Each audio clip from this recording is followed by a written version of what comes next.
everybody, it is Tuesday, it's From the Barracks, and boy, do we have a spicy one for you guys today. There's actually going to be two halves of this, right? There's going to be the half where we talk about the really awesome stuff about eliminating limitations in Airsoft, and then the other half is going to be talking about cheaters, and in particular, an instance that happened at Warzone Airsoft in Ocala over the course of the weekend. So it really was an interesting weekend for me because of the stuff that went down. Damien played Airsoft for the first time, like truly played, where he was shooting at players and being shot at. Now, he's not particularly fond of being shot.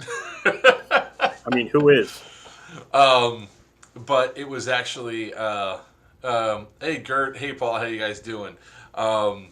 It was actually a really fun and really interesting thing to see and watch. 1 second. Sorry, fast typing. It was really awesome. The sad thing is that he had one really good spree where we went to go around and swipe near garage side, and he shot like 6 people, and his camera was not working. My camera was battery was dead, so I'm holding the phone live streaming this on TikTok, and I did not have the angle right. So it was really, really bad. It was, that part of it was bad, but on the other hand, it was also really fun because he took out a few people. He had a good time.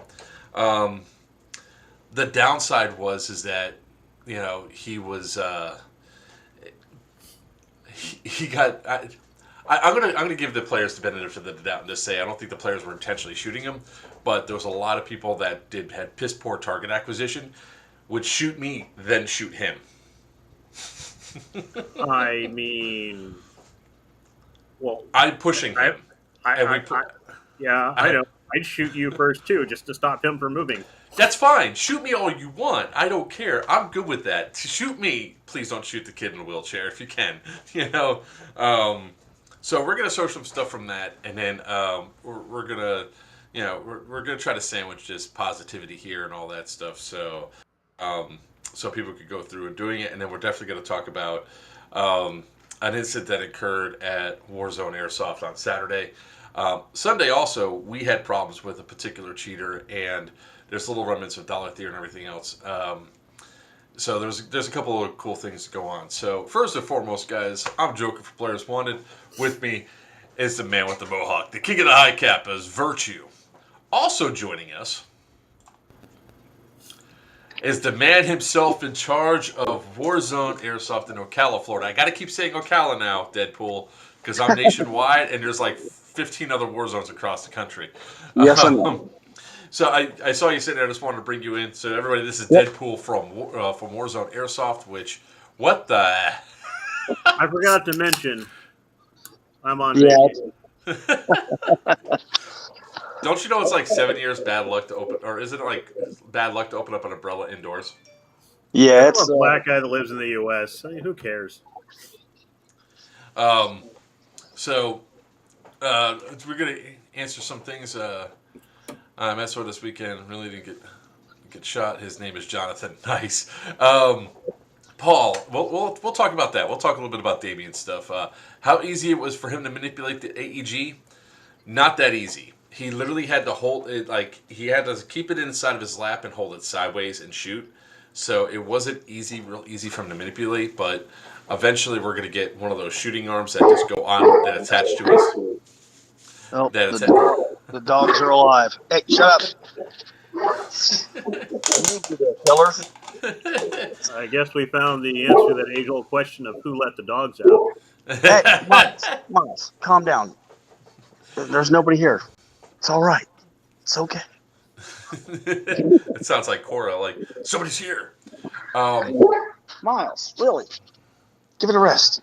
So, yeah, here, I'll just go ahead and throw this up real quick so people can see. We'll come back to it a little bit later on.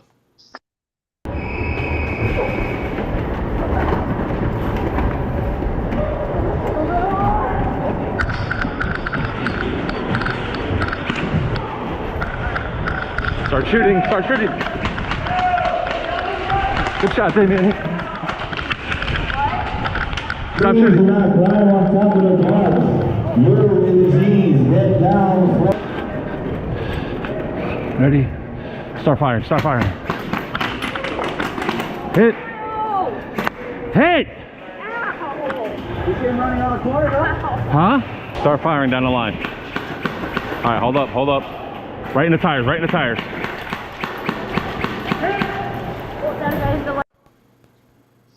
That's cool.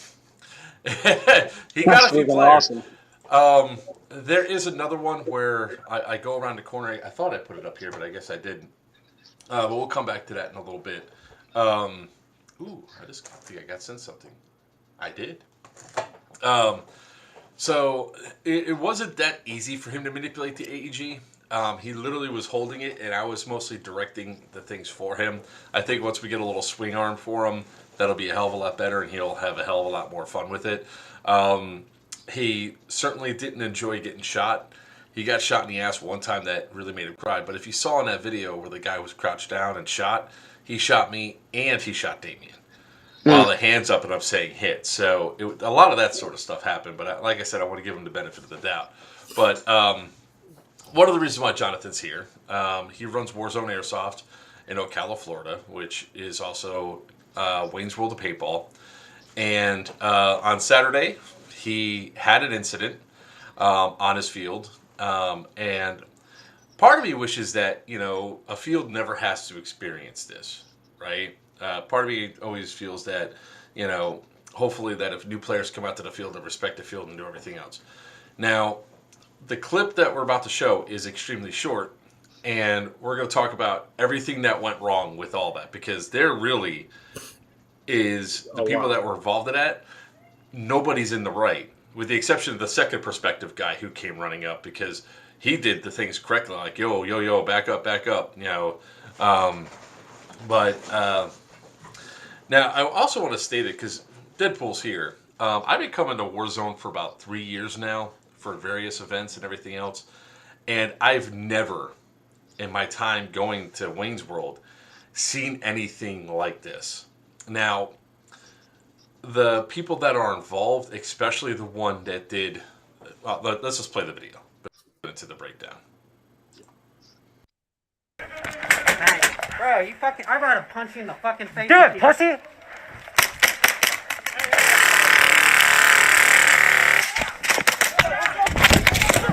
What's up, bro?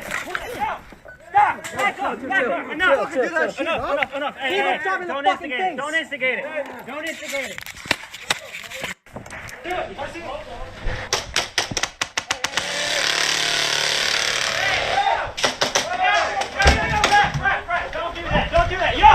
Stop! Yo, chill. Enough. He don't shot me in the fucking face. Don't instigate it. Okay. I just want to point out one thing before we get all the way into this. I just realized looking at that footage, that kid was wearing a Dare shirt, and I find that ironic. Yeah, it's So, Deadpool, man, we're going to try to get you smiling. We're going to try to get you laughing. We know that this affects you deeply. For everybody that doesn't know, Deadpool puts a lot of pride, a lot of energy into his field to build up his field in a proper, positive way.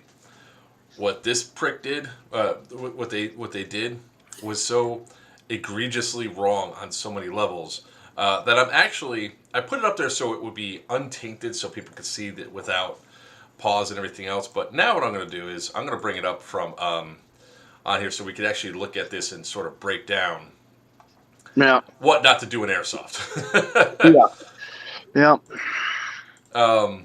So let's first off talk about who was the actual ref on the field. It was only that dude with the high vis vest, Okay, right? so now at our field we have Wayne's World usually supplies us a ref, but here lately they've been understaffed or overbooked. So we have players that have played for 5 years, 8 years, 10 years, 15 years that actually come out and ref with us. I mean, what better ref to have than someone that has that much experience under the belt? Now, the one ref in question was a volunteer ref. He's been banned and will no longer ref for us. Same thing with the kid that full autoed and didn't follow the rules. He's banned. And the other one who had the pistol is banned. And the other gentleman in the vest and the red shirt is banned. Everybody thinks he's a ref. No, there was only one volunteer ref involved. And that was so that was when I was messaging you earlier. I was a little bit confused on it because I was sort of like, so two refs intervened, and then turns out that the one with the red shirt, which confused me, is not actually a ref. Correct. Yeah, so that makes he had a red shirt and a vest over the red shirt. Yeah. Now that would have as a personal note, that would have confused the hell out of me, and I would have been like, yes, why? I've tried to clarify it with all these posts I've been dealing with. Yeah, on I saw the Reddit Instagram. post. It's insane. But hell, you can even look at my Instagram account. My daughter helped me start that, and I literally, to see these videos and to see the comments, I literally had to reset my password because I never go on it. If there's any issues, we always see them posted on Warzone's page. And even after this happened, and I guess I understand that some people didn't realize that Warzone and Wayne's World are two different things. But nobody, except for yesterday, the one gentleman who made a bashing comment on Wayne's World, then updated his info and then changed it, now has put a review on our page. But mind you, this happened Saturday. No one said anything Saturday. Not until Sunday, and then I found out about it when, of course, I was out with the family and I get home. So I've been up Sunday, all Sunday night, and then through Monday, messaging people back and getting nothing but bashed. But yet, show me a video, these group or players or whoever, of when everybody was explaining the rules on our first game. And then we reiterated the rules on the second game.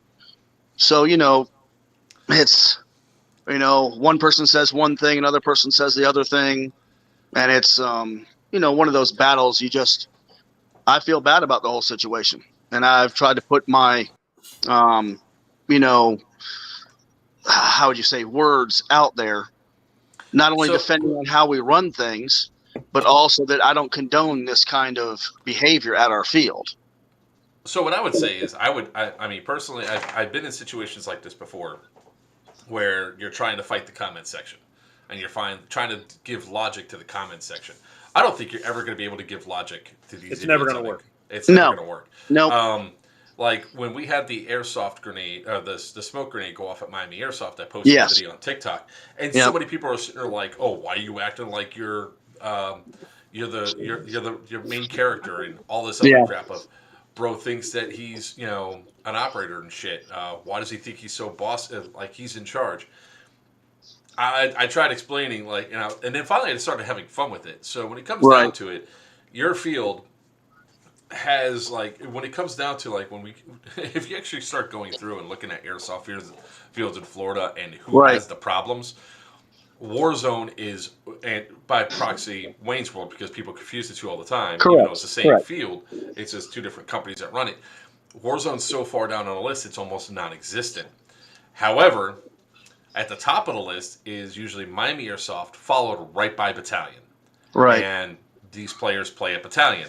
Correct. I recognized, especially when the kid's face mask and all that shit was off, I recognized him immediately as somebody that, I've only been to Battalion a few times, and I've had problems with people at Battalion, and it was that crew that was there, because they do that retaliatory bullshit when they think that they're in the right. And I hope Battalion starts cracking down heavily on it, but it even happened to me where I was getting into it with another player where she was shooting at me, missing, clearly hitting the wall behind me, and I kept shooting her, and then she started shooting me. I was like, oh, I could play this game too. I didn't do full auto, but I did single fire until she put her hand up and walked away. But Battalion seems to fuel that mentality. Now, mind you, this was also about a year and a half, 2 years ago. Greg went with me. Greg was disappointed at me. I got chastised. But I want to start breaking this video down in points that were really messed up that I wanted to see. Yeah, if I may, because this was already talking about it. I always call it the Fox News mentality. Uh, nobody cares about the good news. They always focus on the bad news. Yeah. And everybody that wasn't there knows better than everybody that was. No matter what you say, they assume they know better, and they're going to run with it because they believe they're right. And I've had to deal with it before at our field and at the events sometimes. It's literally, I literally had a guy on my field argue with me about a rule. When the ref looked at him and went, "That's literally the guy that wrote the rules you're arguing about." Yeah, when I saw the comments at first, they were saying that the gentleman with the pistol shot, the people in the building shot first. But then I watched the video after I finally got to see it, and it's not them that shot first. It was the player that broke the rules and shot them point blank. And then, of course, it escalated to the conversation and the cussing and the words back and forth. And then he came out. Whoa, hello. Sorry. Whoa, what happened? I got the big head. But, and then it went to the conversation in the building. And then it went from there to him shooting him real close with the pistol. I think it was like 3 or 4 times. And then it escalated even further by the kid, the player, basically, full autoing him. And then, of course, the volunteer ref and the other gentleman player involved, they're all in the same group. They come to our field regularly and play. And this is the first time I've had an issue like that happen with them. Yeah. And it was very surprising to me after I watched the video. I was in contact with the volunteer ref. He gave me the other person's name. I turned the information into, Wayne's World. And since I cannot condone this, I had to ban them. Is it a ban for life? When they're bashing Wayne's World instead of me, then Wayne's World gets involved and then we talk about it. Mm-hmm. And I've been there 10 plus years running Warzone, plus 14 years being there as a vendor. And like I said, this is the first time, whether people believe me or not. Yeah, you made the right move. You did the right thing out the gate. You banned them. If more fields would enforce policies as it should be enforced, more of us would have less problems. Yeah. The one good thing I like about Ohio is all of us here talk. So if it's an egregious offense and one of them calls me and goes, "Hey, I banned this person because of this," and I'm like, "Well, I guess they're not coming here either. How long did you ban them for?" And they get upset about it when they realize every area in the field has banned them for the same amount of time.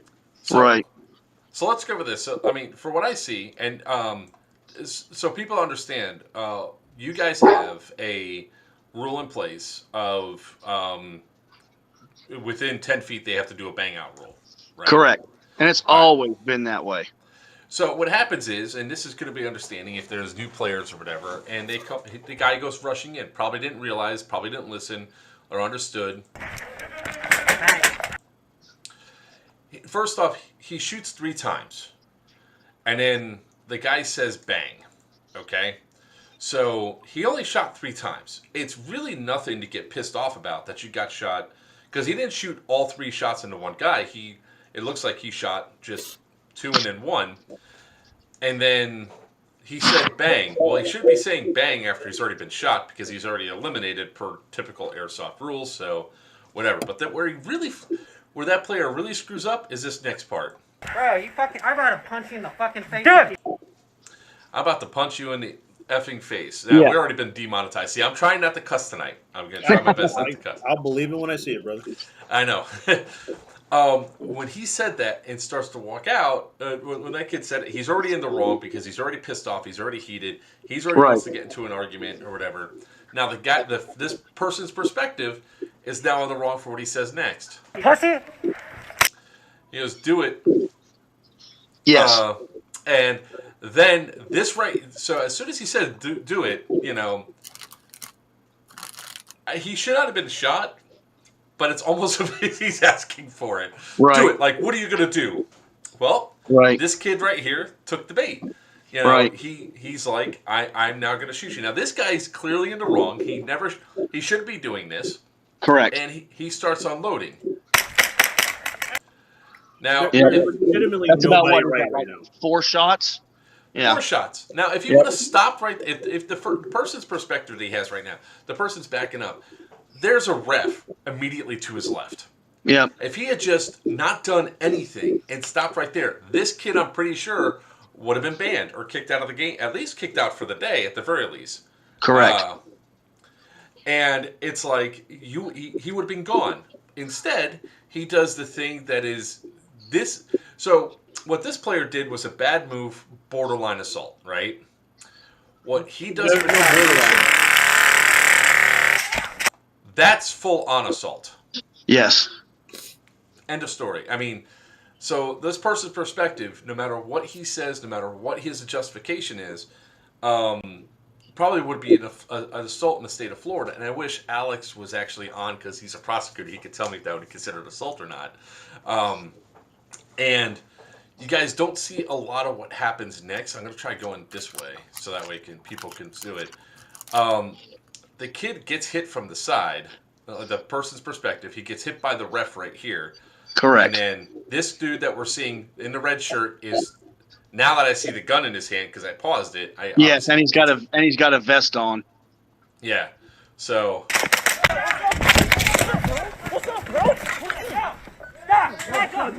Enough. Hey, don't instigate it. Don't instigate it. Don't instigate it. Now, this person who we're watching now, right? This Yes. person's perspective, he's 100% in the right. I don't see anything that he's done wrong during the entire video. So we're going to give this guy props because obviously this has to be his buddy. I imagine he didn't do anything wrong. So let's go back. Hold on, let me go back just a second. There's the ref. The ref is literally right there. Yes. Now, He's recording. what I would have done if I was in that ref's position, as soon as I heard that and saw it, I would have ran forward to intervene and say, no. So this guy shouldn't be a ref at any field, in my personal opinion. Is he literally recording what's going on instead of doing anything? I think so. I most likely that's what he was picking. Well, let's watch the rest of it.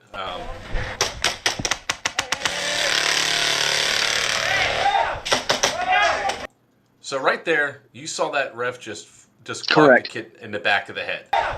So, and I think right there, bam, and it actually knocks his eye pro off. So this guy for sure should get probably an assault charge as well. And All right, so pause it. Here's, I'm not giving this guy credit. This is what I'm saying. From his point of view, he saw them back out of there starting an argument. wait, The ref, because from the angle he was watching this go down, all he saw was the one guy back out, the other guy in his face, and then the one guy full out of him. I'm not giving the ref any credit. No, I I didn't say credit. I'm saying from his point of view, that's all he saw. He's in the wrong. He fucking just punched a kid. He's wrong, period. Is the ref should have been in the middle of that as soon as they back out the door arguing. Instead, he waited for that full auto to happen. If he'd have done his job and gotten in there as soon as that argument started, that full auto incident wouldn't have happened. Yep, I think so. Sorry. Go ahead. Sorry. It looks like he was sticking his phone in his pocket when he ran up, so he was recording instead of doing his job. Yeah. Correct. All right. And then, sorry. So I'm going to back up just a second to show just how bad this was. So now you got 3 guys attacking one dude. Oh, he pistol whipped him. Did you see that? He's got a rifle in one hand. I don't think he actually has a pistol. No, the kid right here in black, and with the one that started the whole bullshit. All right, roll it. Hold on, right.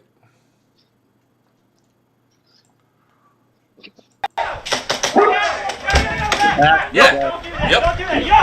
Stop! Yo, chill. That's an expensive pistol, one to pistol whip somebody with. I'm just gonna say, I saw that build, and there's no need for it. Like No. this guy's perspective right here, where he's putting his hand out, he's not grabbing the guy, he's not forcing the guy back. He actually has his hand in a neutral position, like yo, back up, back up. This is the only guy in the right in that entire scenario. Yep. And by the time I got over there, they were all pretty much up and starting to walk away. You can see me in the video where you didn't see me walking over there because all I heard was like hollering, and then you saw me stop because it was one guy was shooting out the doorway. I didn't want to be in this line of fire, and then that's when you saw the incident happen. And by the time I got right at the corner, it was done. And then, and then of course me trying to find out information about it, which, you won't see a video on that, but how we stopped the game. I still haven't seen a video of that. And then me trying to find out who the people were involved. Because like I said, from my perspective, I saw none of that happen until I saw the video. Well, the first video that went up online, I went back and looked through it, is literally from the one perspective, and it makes correct it look like the one kid's the victim. Right. Yay, he's internet age. He's no longer the victim when he flips that full auto switch. I'm sorry. He's no longer the victim. If he just would have taken the shots and backed off and been like, whatever, dude, and let the other guy come in and take care of it. No, this guy decided that he was going to instigate something, and then he took a big old bite of fuck around and find out, because 3 guys then proceeded to kick his ass. Luckily, it stopped when it did, because he probably could have been beat down even further. Like, I think the only reason why that the kid that instigated it stopped when he hit, like right there, was because this guy was coming out of the building, and I think it caught his attention. Yeah, he looks over and sees somebody running up, so he's like, people are coming, I better stop. And and then he tries to act like he's all innocent. So none of this is fine. I mean, no, not at all. From the beginning of it to the end of it, I just won't tolerate it. But what upset me is the people that the player was with, everybody disappeared. The people involved, here we go with the big head again. Sorry. People that were involved with the pistol and everything, they left. As they walked out. Then I tried to walk around the whole staging area and parking lot and talk to the players that I saw the player with that day, and no one could tell me his name. No one knew who he was. Oh, we've played with him, but we don't know him. But yet there's photos of him at our field standing with all the people that I asked, and no one gave me a name. Yeah. And to this moment right now, I still don't know his name, but I have people finding out his name, and that's, like I said, they're banned. It's no ifs, ands, or buts. I won't tolerate it.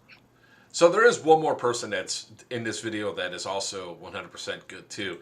It's this guy that you see just standing in the doorway. He's like, I'm staying out of this shit. I'll stay I believe he was the one next to the player with the pistol. Yeah, he was. When the young guy came in and point blank shot him. But like I said, now he's posted, or they have posted, that he didn't know the rules. Yeah, and to me, that's an excuse, because everybody was briefed. When I start my briefs in the first game, I say, everybody, basically shut up and listen. And I say, can you hear me? Everybody goes, yes. I explain the rules. I said, did everybody understand the rules? Yes. Do you have any questions? No. Is everybody good? Yes. And now I'm going to be resorted to, I've spoken with Wayne's World and everything, got suggestions from other people, but now I'm going to have another form, which I hate to do this to the people that respect the sport and the game and our field and other fields, that now I'm being not necessarily forced, but in good faith, having another form that's going to explain all the rules of our field. And you are going to read it and you are going to sign it before you go out on that field. Yeah. regardless And of the people that are saying something about he didn't know the rules Right. doesn't matter. It should be common sense not to pull it somebody in the face. It should be common sense not to start point blanking somebody. It should be common sense not to pistol whip a kid in an airsoft event. The rules are like if your Yep. rules have to cover this, we have a bigger problem. Yep. exactly. And the problem that like a lot of these guys just, I mean, they're causing their own problems, right? They're causing Jesus, their own you see levels. Chad? Huh? Chad. Yeah, no, I'm gonna address that in a minute. I was letting Deadpool go there for a second. Go ahead. So no, it's all right. So when it comes down to the shit that went down, with the stuff that's there, yeah, I almost agree with what Mike just said. Sorry, I had to get up the chat for the one group that we have people comment on because I can't see who they are, so I know how to identify. But these particular guys with the bullshit that they've done. Now, I'm 99% positive I played against them, especially the one that got his shit knocked off his face, because I recognize the face. And as now, again, I don't know if that's the players I had a problem with or not.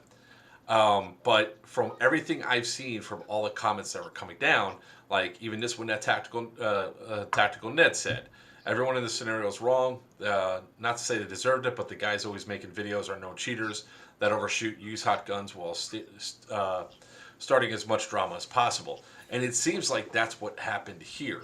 I got a message from Stillwell on Saturday night saying, hey, 30 guys from Lakeland showed up and caused massive problems. And I was like, oh shit, what happened? And he broke down, he gave me a book of what happened with them going full auto. There's only one person that was allowed to go full auto. That was Stillwell with the minigun on burst only. And then I don't like to go off of people that said from what I heard, because Right. Unless you witnessed it firsthand, I really don't want to put the stuff up there for people to see.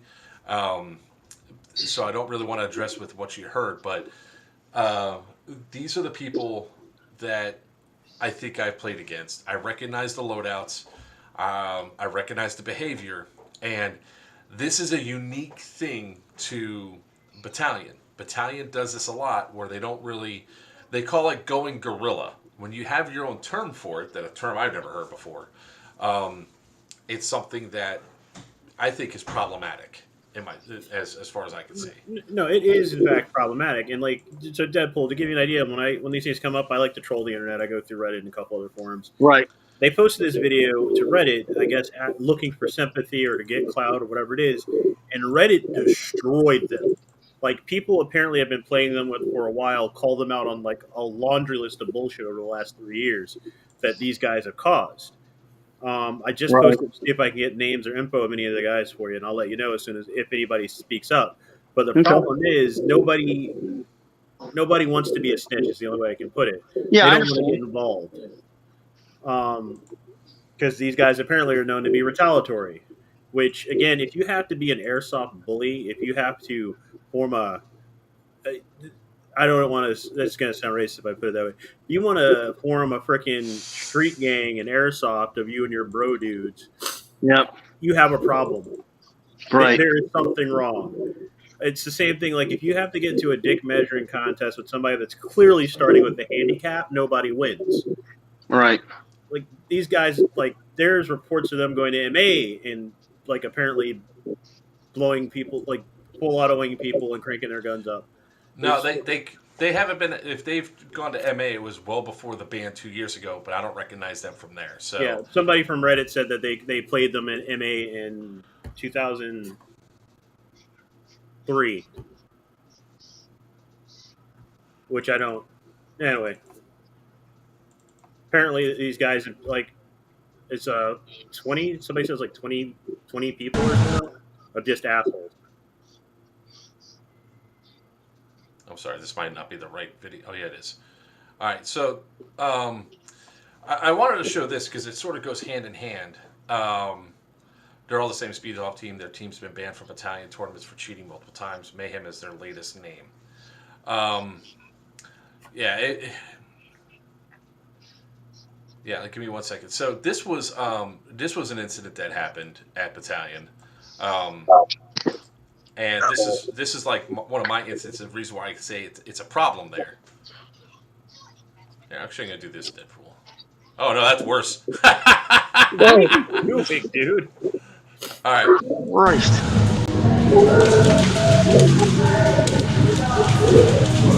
Is that really right here? I don't know. Nope.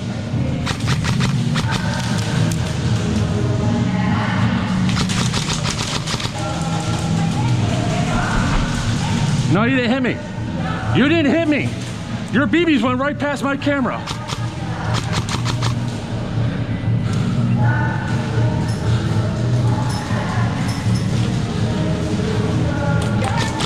You're hit.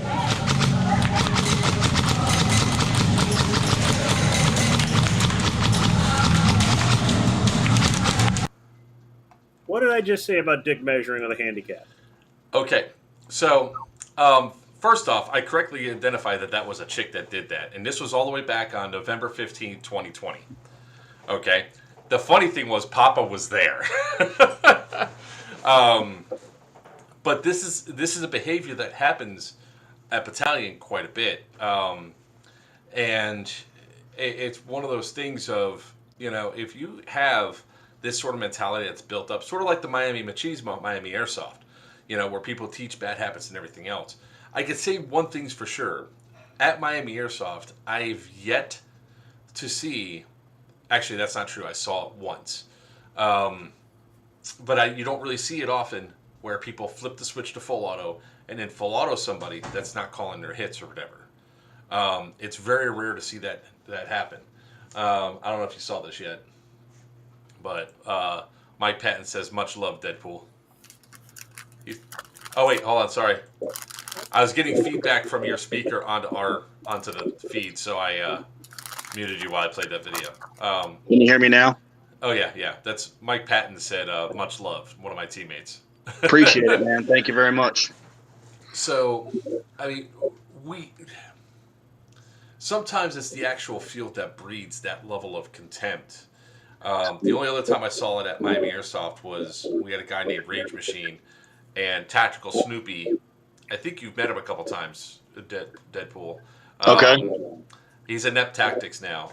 He was shooting Rage Machine like 15, 20, 30 times in the face. Right. And then the guy shot at him, so then he goes flip, burnt into the face, into the mask. But, I mean, there's incidents like that where I've yet to really see too much of that stuff happen in MA, where people instantly go to flipping the switch to full auto and then doing the full auto challenge. Right. But they brought that mentality to your field, and it sucks. And what sucks even more is that Gulf Coast Airsoft put in announcements, hey, I'll read it because I got it right here. Yeah. Attention, let me be pretty clear about a certain issue which revolved around an incident that happened this past weekend in another field.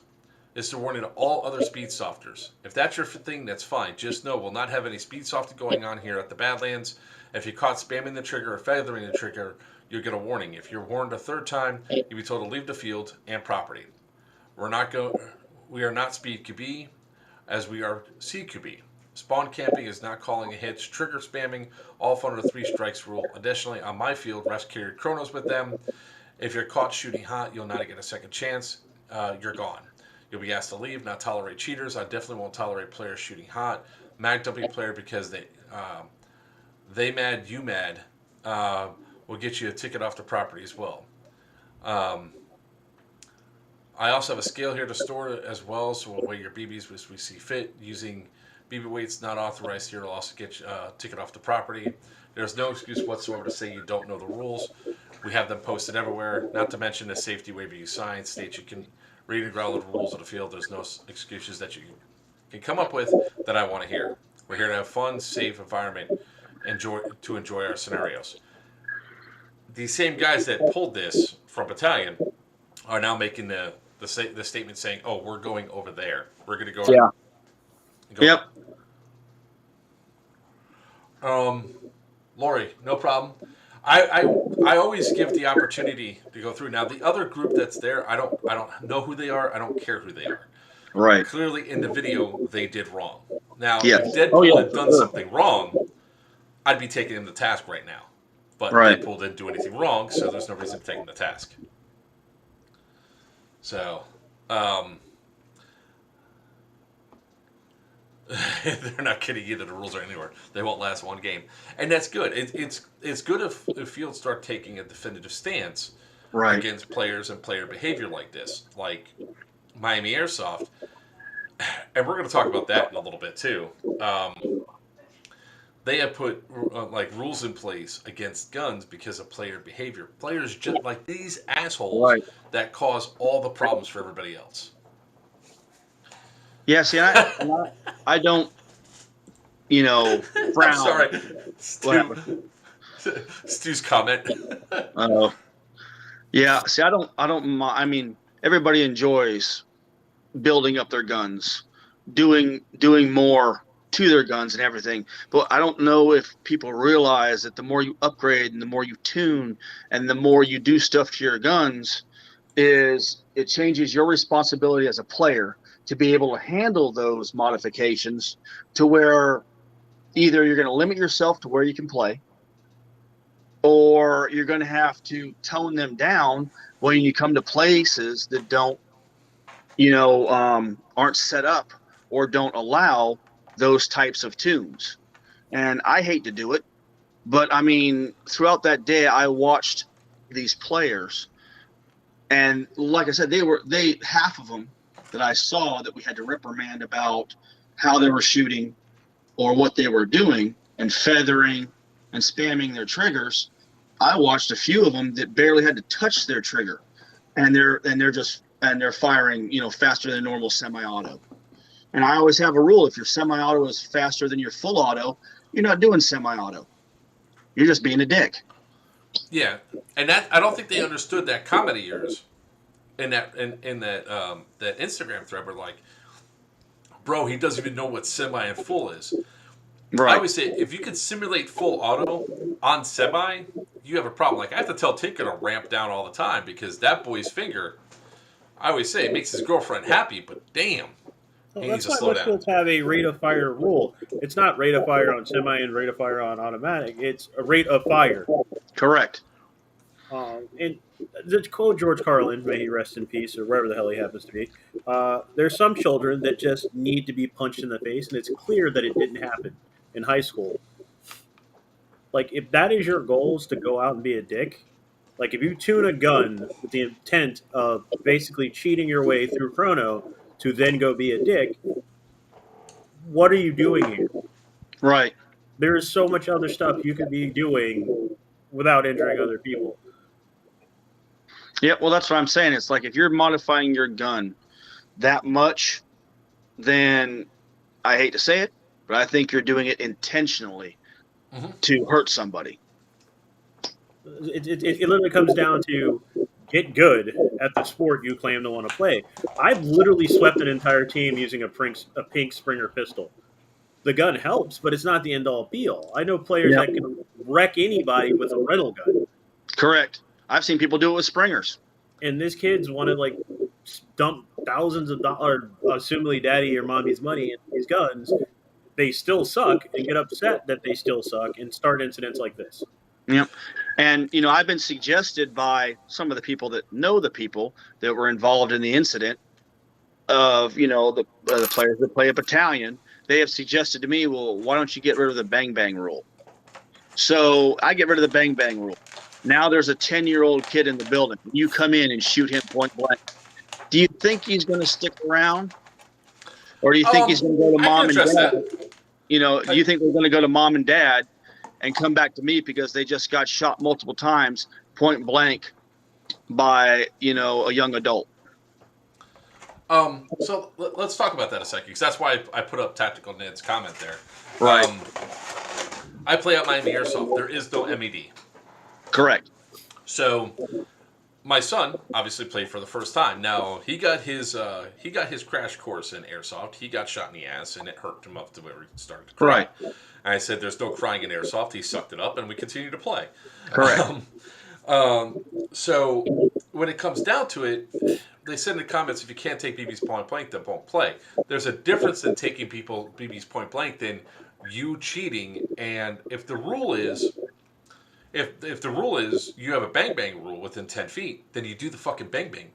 Correct. Damn it! 46 minutes, 49 seconds. Damn it! So close. Make a If there's a note. bang bang rule, then you follow it because other people are following that rule. It's not a matter of get good scrub. You can't take BBs point blank. I take BBs point blank all the time.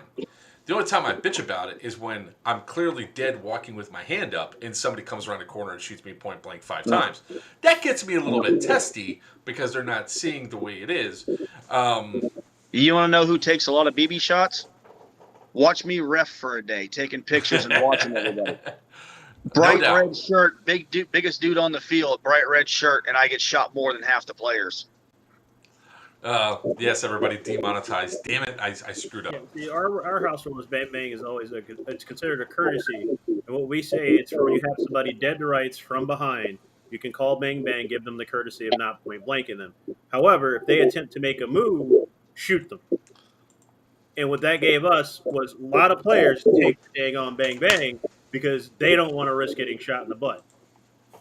We got some guys that think they're quick draw McGraw, and they'll try to flip around, and when they get lit up, they can't. Right. It's just the same thing. I have different views than a lot of other people on the cheaters. Now, I spoke with one of the groups that was from out of town that came, and they said, well, we were taught to, if no one's calling their hits, you keep shooting them. I says, but aren't you escalating the situation?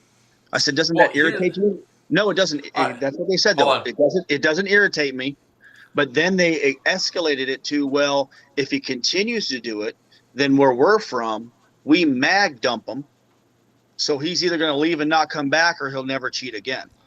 All right, I'm going to interrupt you right there because we're going to continue this discussion because I have an announcement to make. Ladies and gentlemen, boys and girls, children of all ages, it is a miracle. It is true. The man, the myth, the legend of the man of the shortest height but biggest heart, Greg Paparisa from Dead End Outfitters. How you doing, Papa? Oh, wait. Good evening, gentlemen. How are we doing? You've been regulated.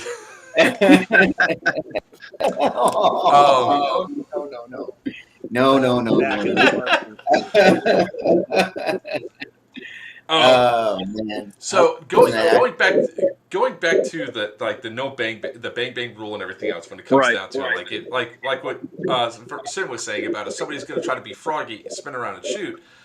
I will give people an opportunity to give them bang bang. If they decide that they're going to be froggy and try to do it, I won't give them the courtesy in the future.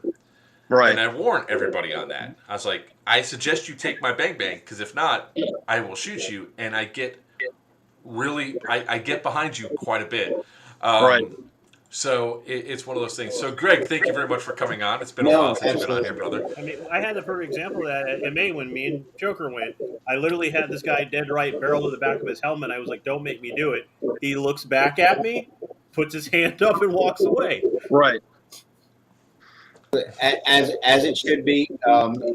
If I may, real quick, the game this past weekend, we did a birthday thing, 12 of us versus 120 other players, and there was a kid hiding behind a fallen tree. And as I'm walking towards him, he kept trying to poke up, and I'm saying, I'm shooting the tree to let him. I can hit you at any time. Please don't make me do this. And I'm telling him, please don't do this. All I'm thinking is this. I don't want to shoot somebody in the eyeball. I don't want to shoot somebody in the face. Right. You don't have to play that way. If he chooses to take it, that's another story. But give him the opportunity. Hey, Justin, baptism by fire. Rock on, brother. So to go over a couple other things. So Greg's rule is when he does a safety brief, he emphasizes this during his safety brief. He goes, what do you do if somebody's not calling your hits? Keep shooting until they put their hand up. They're still not calling your hits. Get somebody that shoots further, faster, and farther than you do until they put their hand up within the rules. Not mag dumping bullshit. Correct. Mag dumping bullshit is just that. It's bullshit. You should never mag dump anybody. Instead, with a ref right there, he would have said, "What are you going to do about this?" And then he should have walked away. Is what he should have done. Yeah. By the way, Papa, did you see I played the video of Mia Battalion? I didn't say, no, I didn't know what we're I use basic economics. I saw both. You say the video. That was when you and I went up, you mean? Yeah, that one. I did. Sorry, go ahead.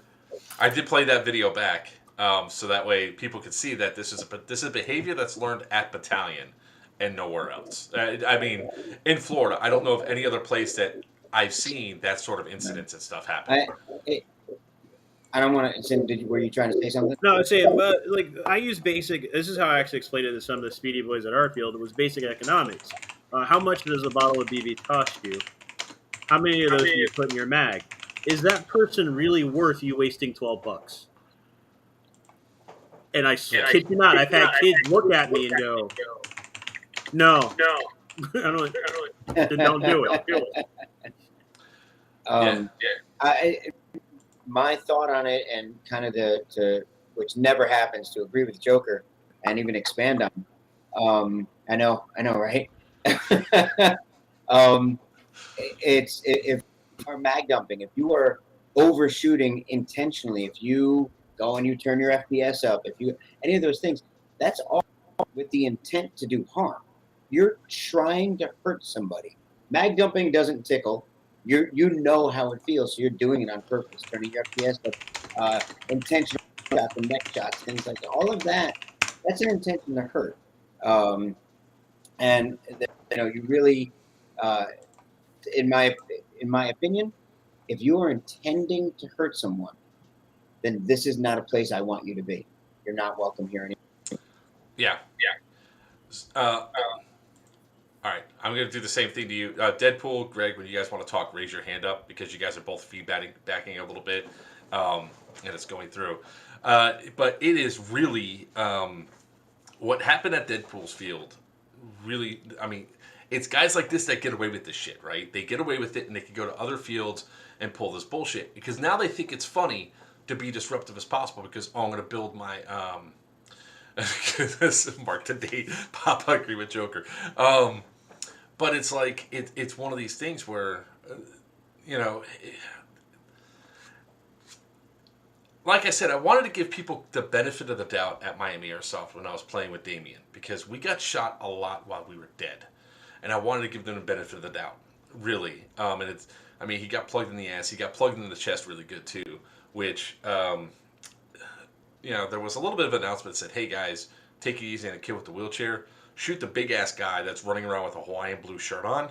He's an easier target. But they would shoot me, then shoot him. And then somebody even made the point of, well, if he's going to cry about it, he shouldn't be on the field. No. That's asshole behavior. That statement alone deserves a nut tap. There's.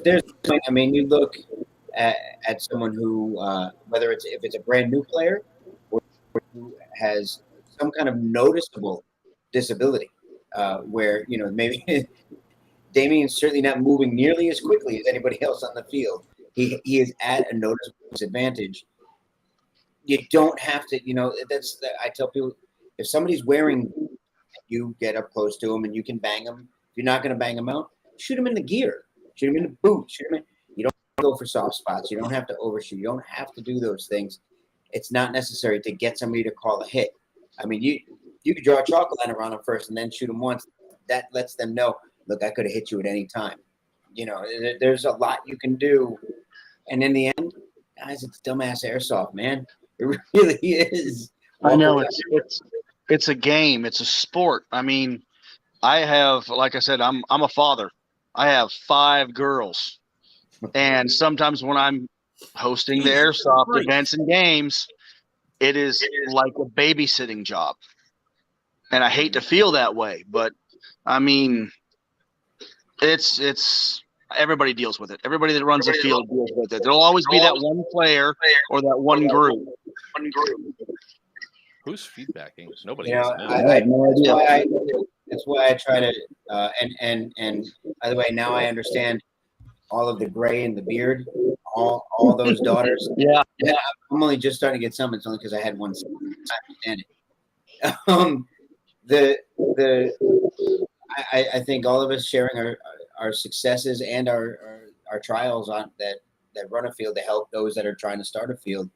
I have found success in the way that I do my safety briefs and things like that set the tone. But you're absolutely right. No matter how good it is, you may very well, you're going to run into someone, maybe not every time, but you're going to run into someone who thinks, I'm going to do what I'm going to do on this field, and they're going to try to take advantage of it. The best you can do, play to the other 99%. They'll end up running him off one way or the other. You know, they'll kill him with kindness. That's what happens. People don't want to come to my field that act like that because it's not for them, because everybody else is having fun and they're not. Oh, crap.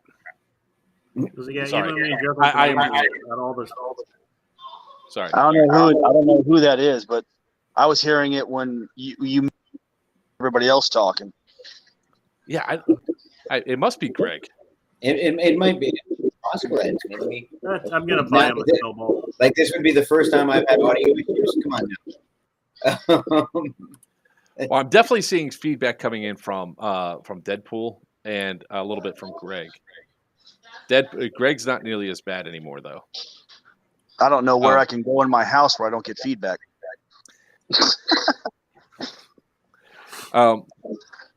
So I wanted to show something else, and that's why I was trying to get like the clips and everything uploaded while we talked here. Let's see. There we go.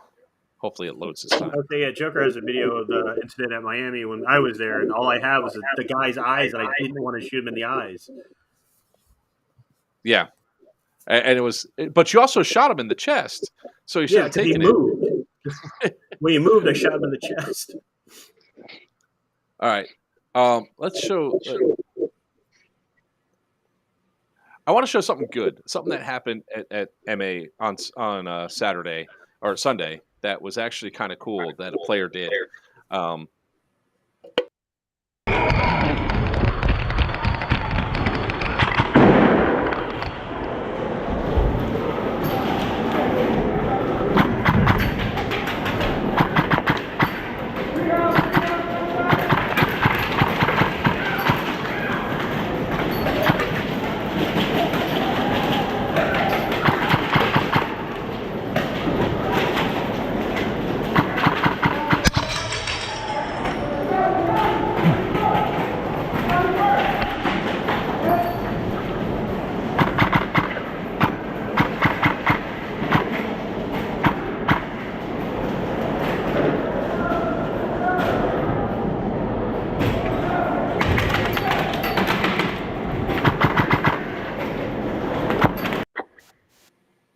So if you guys didn't see it, I shot the guy, and he calls me back in. Hand up and said, "You got me first. You're good. Get to playing." Can't hear you. You're garbled as fuck. Yep, can't hear you. Is Restream having problems again?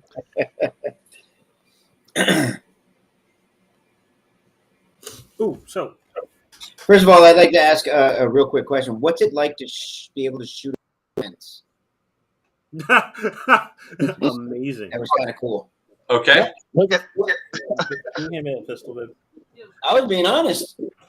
I over a fence, unless it's like a garden fence. Those little Look, I tried. I took. It was really good sportsmanship, right? They saw it. All right, who's there? Who's doing the feedback? I don't know. I'm just meeting you all. There we go. That's perfect for me. So there was another video I want to throw up real quick that falls inside of this, where that was the good, and here's sort of here's another one. We have an episode of Dollar Theater.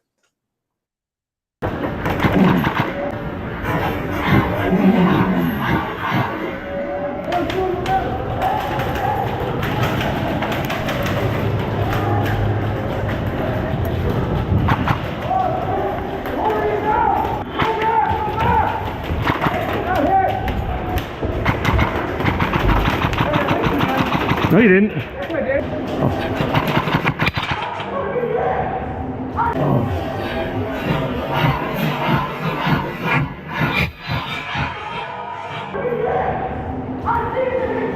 After I hit you. Huh? What? I shot him. Yes, yes, I saw him. You're dead. That was a good grenade throw. You can't. I know, right? Phenomenal grenade throw. That grenade throw was actually pretty damn. I looked at that and I was like, "You're dead." I was already calling myself out. I was confused why the guy was yelling and all that. But all right, who's actually? You know, I'm just gonna try moving my shit away from my face. I think you all can hear me, but I think it's my voice that's carrying through somebody else's mic. That section of Dollar Theater was for the two guys. They claimed, like, one guy claimed it hit him, but he was cool about it. He goes, "Show me the video later." I was like, "Sure, bet you $1." He goes, "Sure." The other guy, that was just to say, "Hey man, I had put 3 down. I hit you twice before I got hit, and then I was in the process of firing. That's why 2 more shots came out. It's not a big deal. I was out." So, and we have a lot of people that take that sort of mentality. As soon as they think they pull the trigger, they think they've hit somebody, and it might not be the case.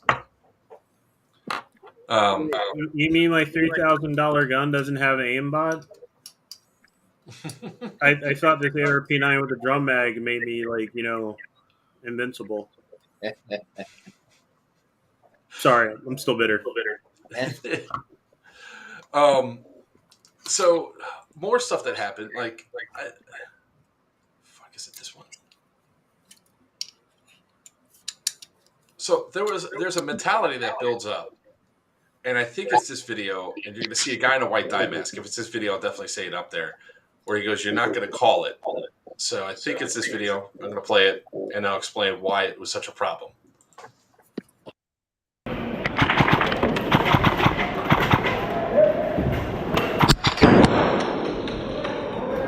They didn't call it.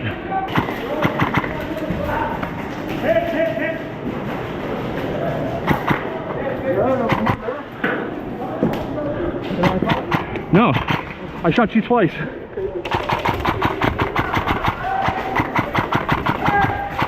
Sorry.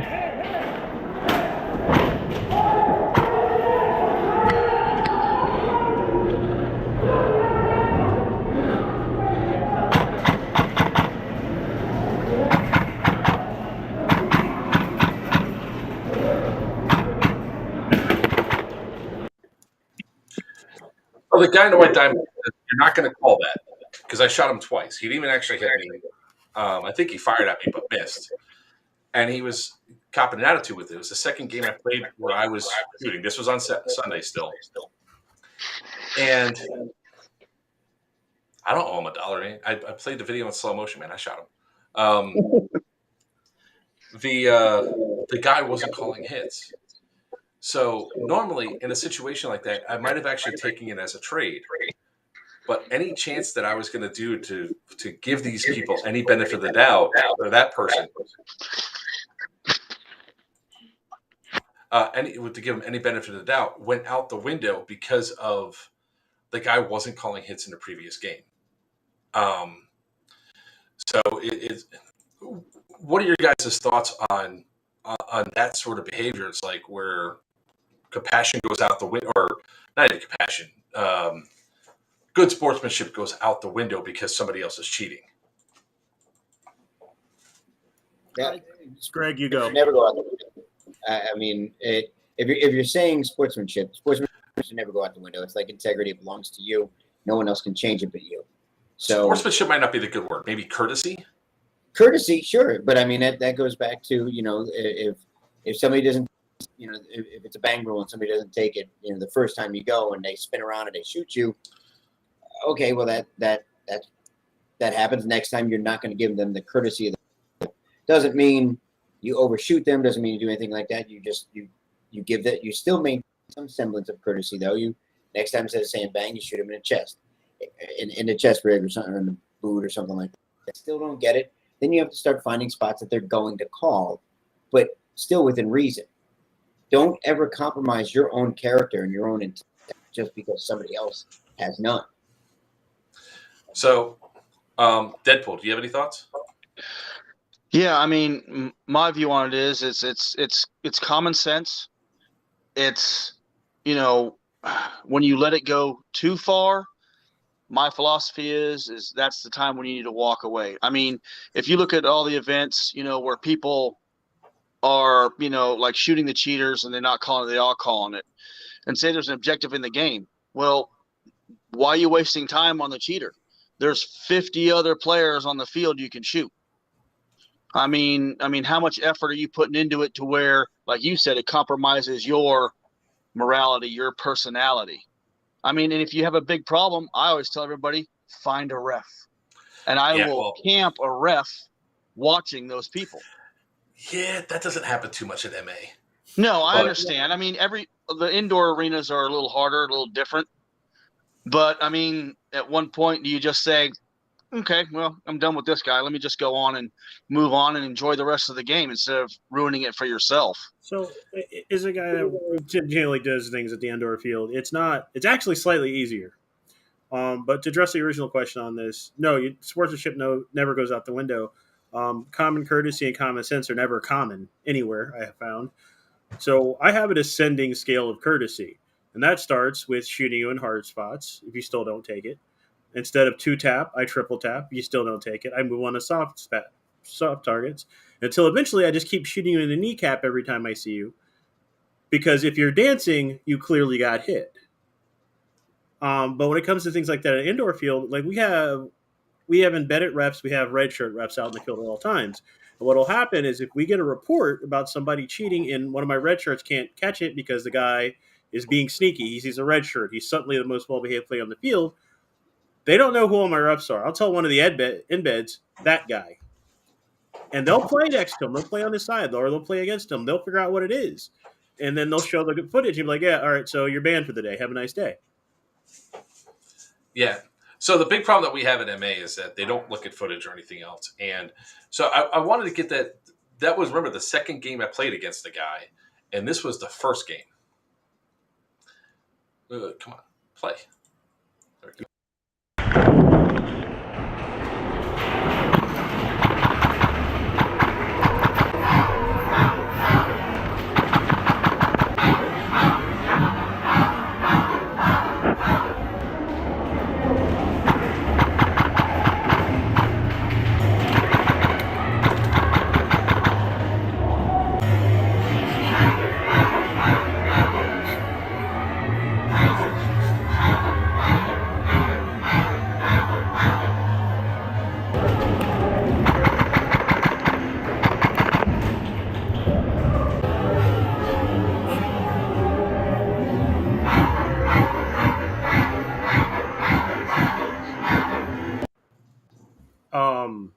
I'm sorry. Did anybody else notice in every shot he's shooting with his gun sideways? Oh, me or him? No, that guy.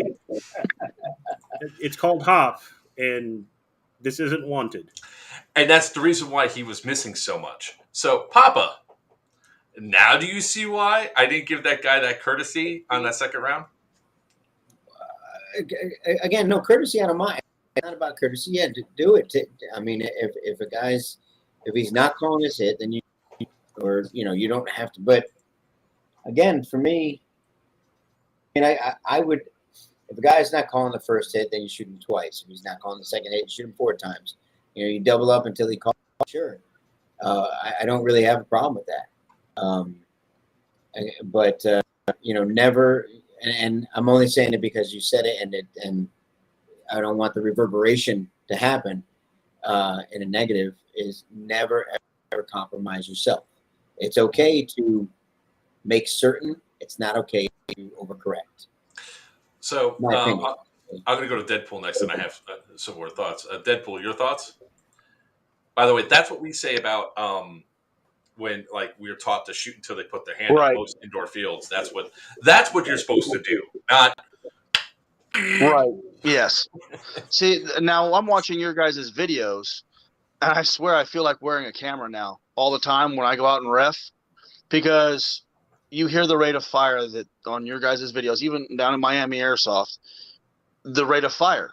Now, if you would have been there Saturday, I guarantee you, if that's the rate of fire they play mostly there, it was tripled on Saturday. I can guarantee it. Papa wants to say something. What?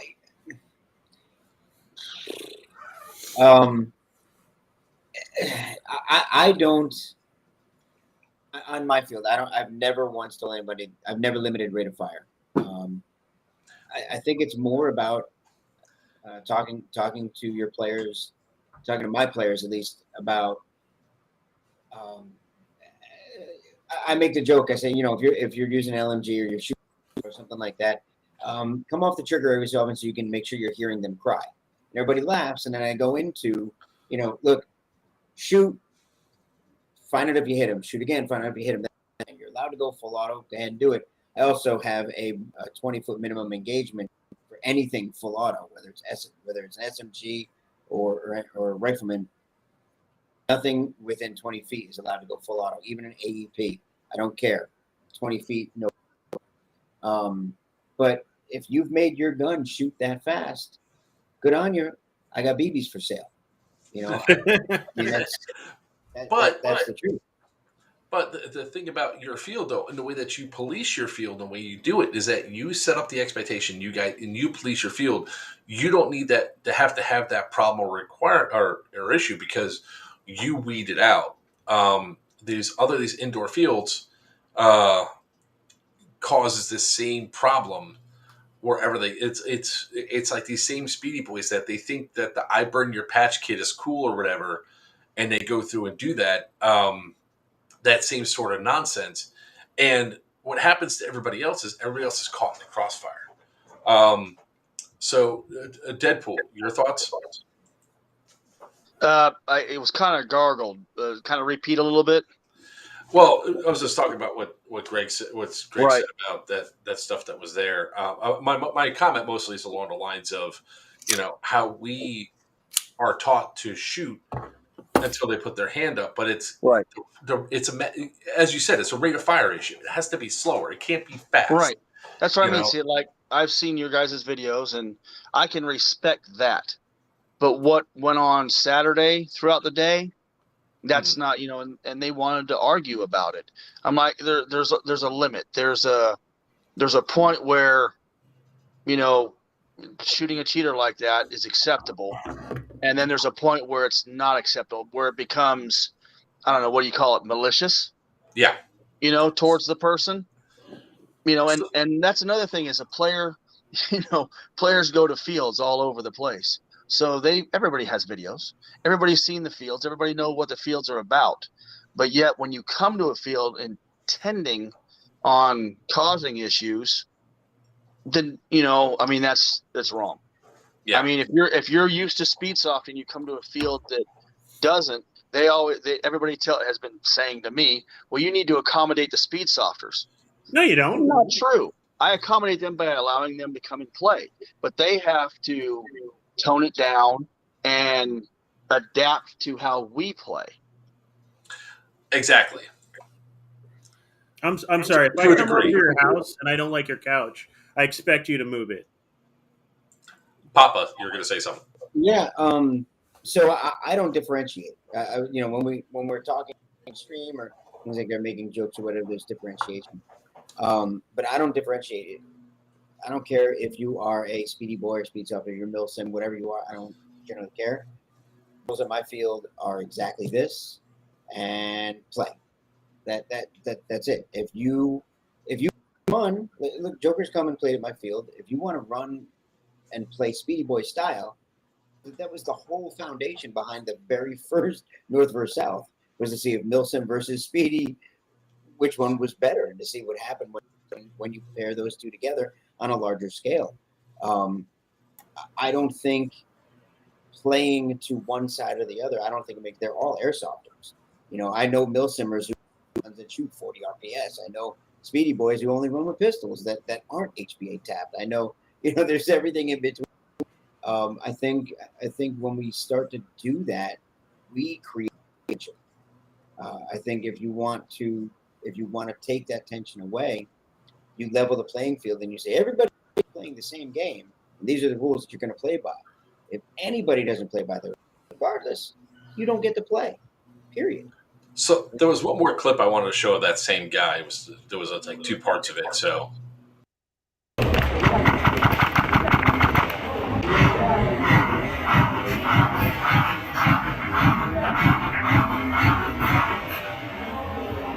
One's in the back there. Come on, dude. Back there.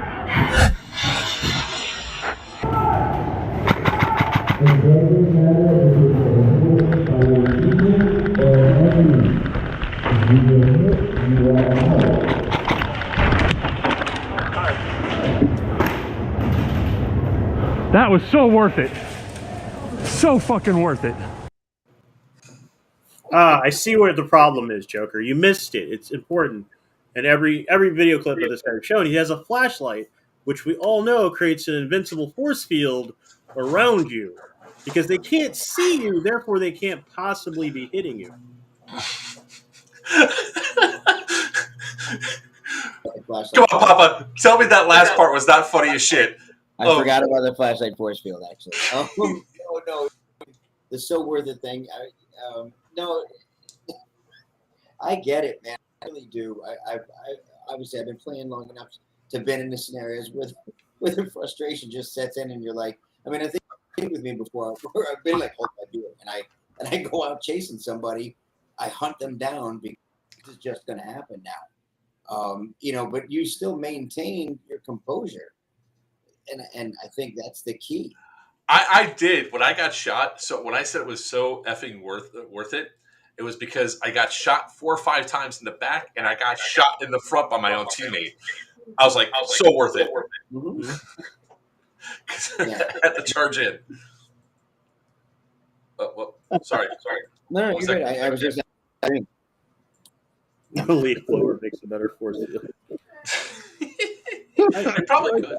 I think all of these issues that a lot of us are having, that run fields, that run events, and things like this, it's a level of entitlement and integrity that is failing to connect in the middle. Like these kids, like again, you show up to I adapt my play style to the field I am going to. I do not expect the field to cater to me. If I go to there are speed fields that are literally pure speed. If I go there, I know what to expect. That's what I bring. I'm not going to show up and expect them to start running CTF because I want to. I'm not going to go to I'm not going to go to Greg's field and expect him to set up a speed lane for me. Like there's a level of entitlement that this younger generation. As much as I hate to be the old guy yelling at the clouds right now. Hey, come here, dude. Again, seriously, there's I deal with it in my regular job and other stuff like that. This level of entitlement because daddy and mommy never said no, and it's getting worse. So what I wanted to point out in those 2 videos was each time that guy's getting shot at, he's getting hit, and then he adjusts his gun over to the person that's shooting at him, and he shoots as well because he's trying to instigate at least a traitor for that person to call their hit instead of him.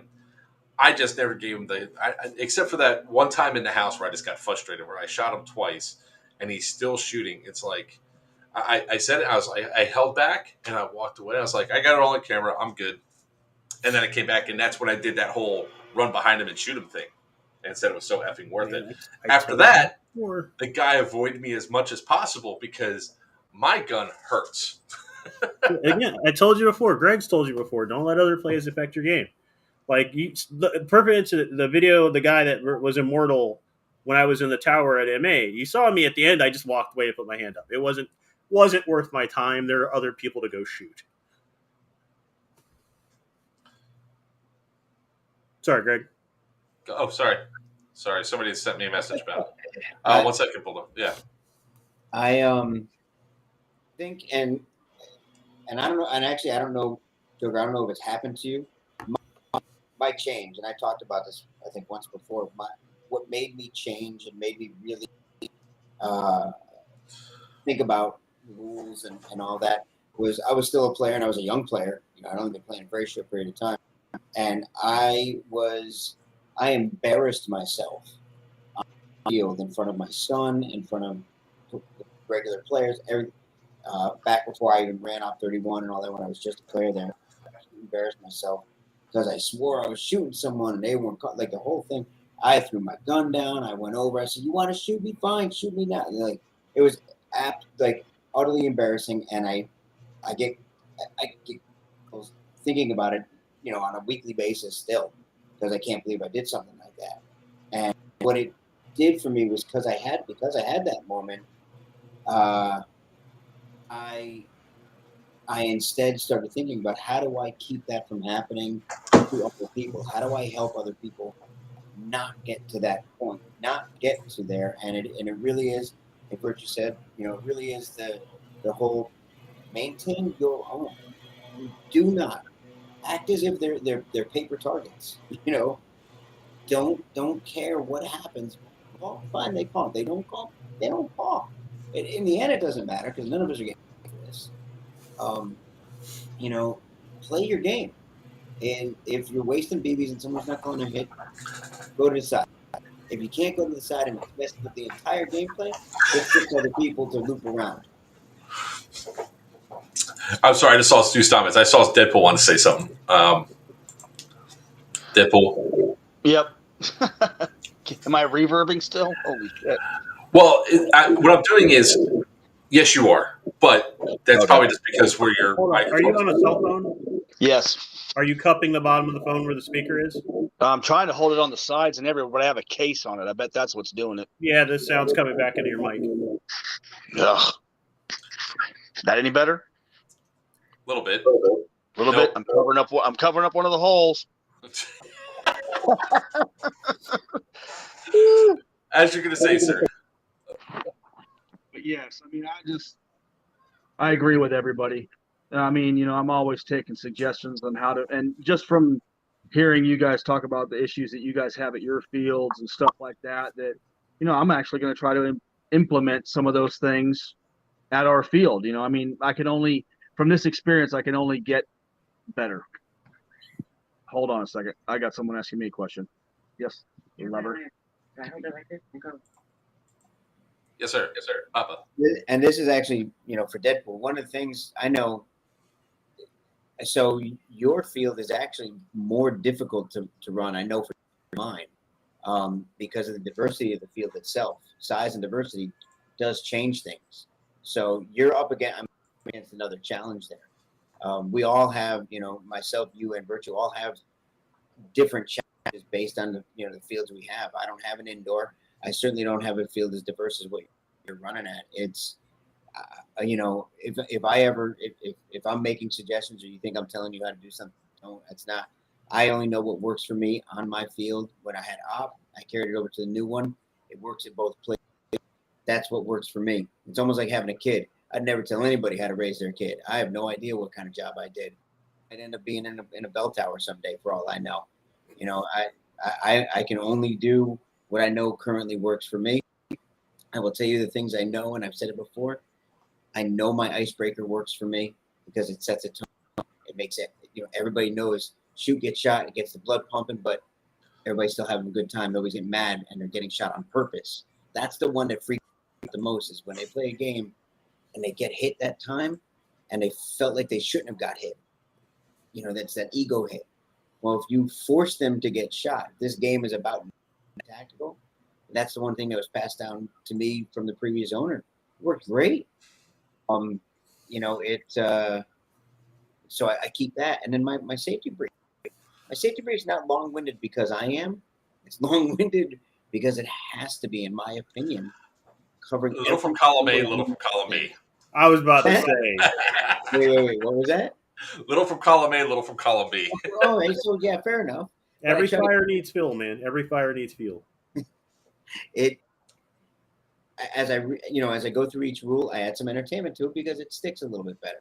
I try to if you just read the lines and walked away, it wouldn't stick. And I know that about my area. I can't say for anybody else's, but I hate to see anybody get hurt, any field owner get hurt because other people are coming on their field and having stuff like that happen. I saw that the videos got sent to me today. I'm like, I don't even play up there. I don't think we really got to see what just happened.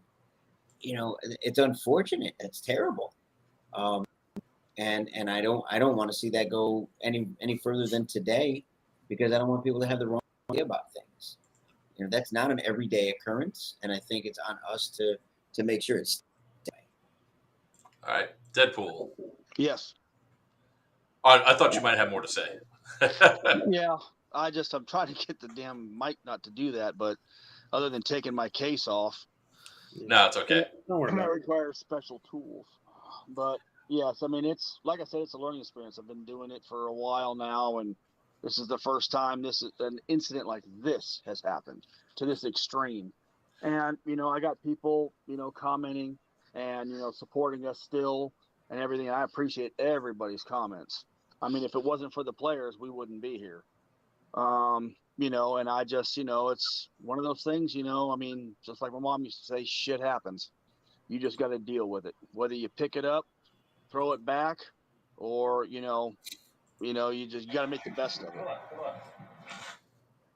So that's what we're trying to do. I mean, we're going to change a few more things. And yes, I will be getting with my refs on a little bit stricter policies and stuff like that. The only issue I've ever had where I've had to say break something up, and it's only happened to me twice, is I have had to break up a few things, but when it involves the younger people, it's so much harder because the adults, it's like, okay, I understand what you're doing.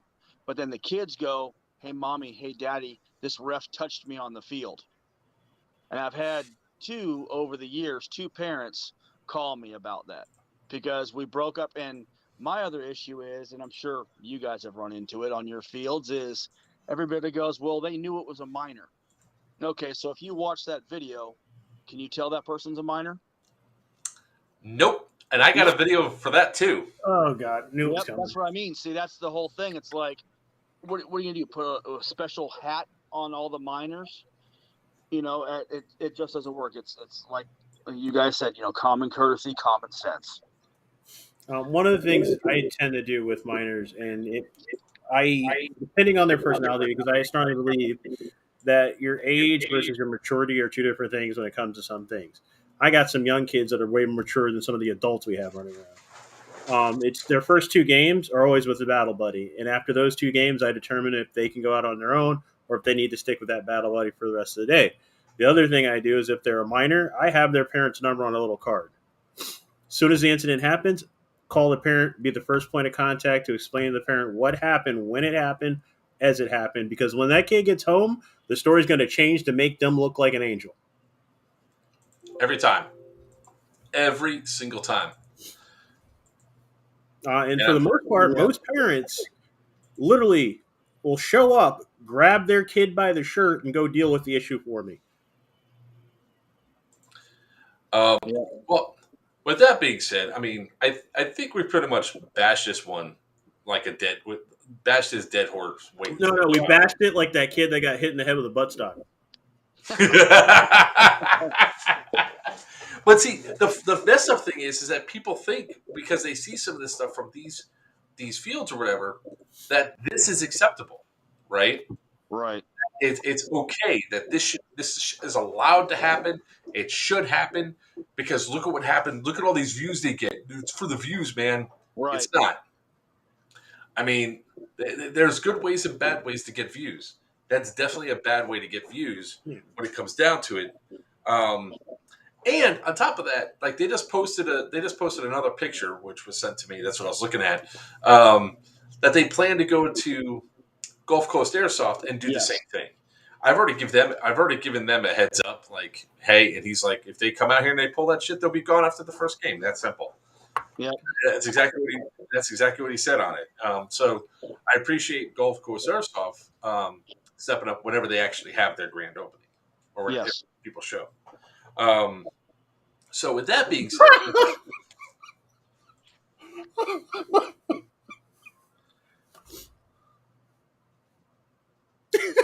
what? Comments.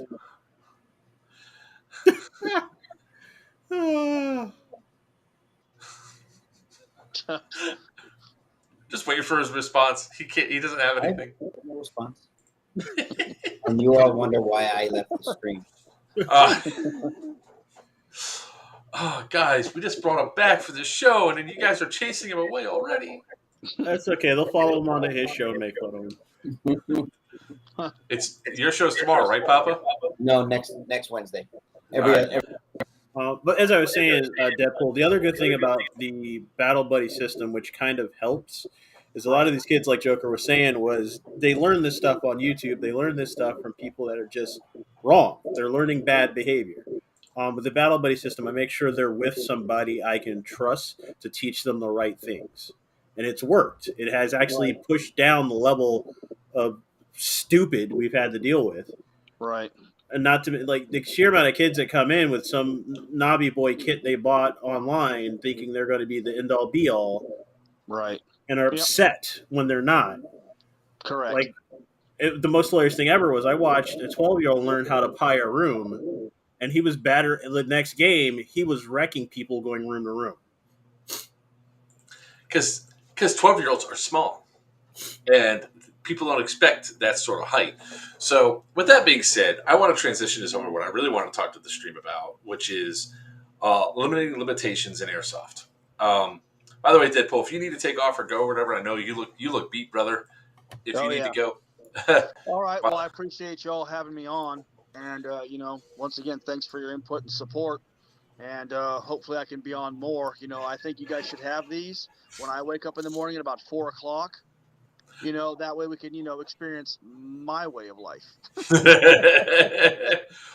Well, on July 14th, I'll be doing a 12-hour stream from 4 p.m. to 4 a.m. Cool. So do another charity live stream to hopefully raise some Maybe more. I'll drop in and say, "Hey, I'm going to work."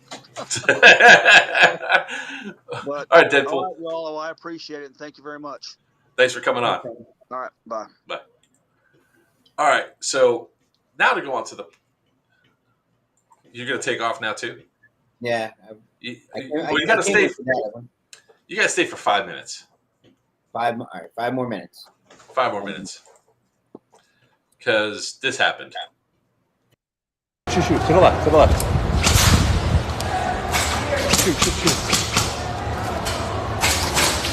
Shoot, Damien, straight ahead. Got him. Shoot.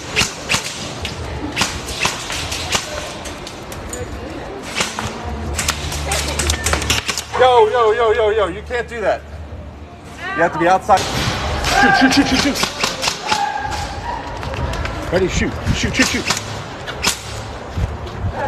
Hey, we're coming. Shoot.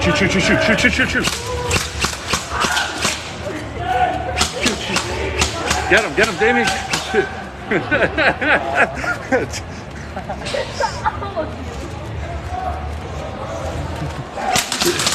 Yep, hit. You were the worst Black Hawk pilot ever. Dude, so to understand, I had my phone like this on his handle of his wheelchair, and it sucked. If I had my camera going properly and everything else, you guys would have seen that when we went on that last one where we went behind and he's shooting people, he took out 6 players.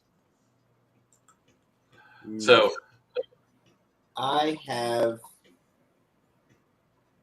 a temporary solution until we finish the tracking gun. I thought about it. A small shield just covers this area. It stays stationary with the chair, right? That has a reticle on it. And the gun itself is also stationary, and it's mounted to that reticle. So the gun and the reticle are where it's pointing is where the gun shoots. That way, all he has to do then is he just has to fire as long as that's in position. So until we get the tracking gun, we can do that. So to give a heads up for this Saturday, it is now tentative if we're actually doing the Make-A-Wish thing or not, because of the tropical storm that's coming through. The guy that's going to be delivering the chair, he's coming from Alabama. So No. So unless that storm goes way over and hits Texas, Louisiana again, he might not want to drive down, which also could mean that the weather could be bad for us on that thing. So we should have an update tomorrow evening on whether or not it's still going on this Saturday or not. So just as a heads up, this is mostly for you, Papa, because I know you were going to be coming over. Yeah, I got to talk to you about that anyway. I'll talk to you off stream about that. Listen, can't make the joke I was going to make off stream. Not my fault. I have to be somewhere where I have to wear a dark suit.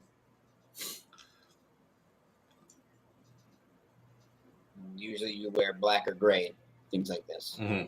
I gotcha. I'm still like biting. I'm still biting the tongue and all that.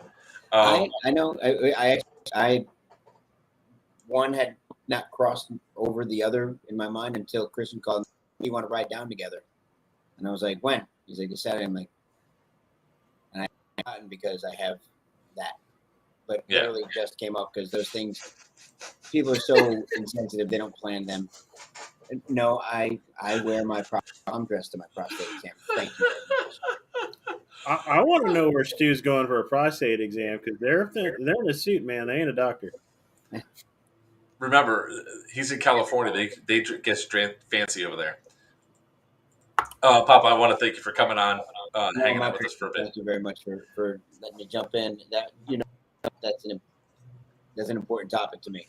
So I definitely appreciate you having me. When I saw the video, I had to jump on it. I had to say something. I had to post on it because I was like, all right, how bad could this be? And when you watch it, I didn't realize the kid in the red shirt wasn't a ref. So what I'm seeing is two refs kicking a player's ass. I was like, okay, so for everybody to give context for everybody, Papa and I talk almost on a daily basis throughout the week, except for Monday when I totally forgot that it was actually Monday because my wife was home. My son will not be playing in Bad Blood.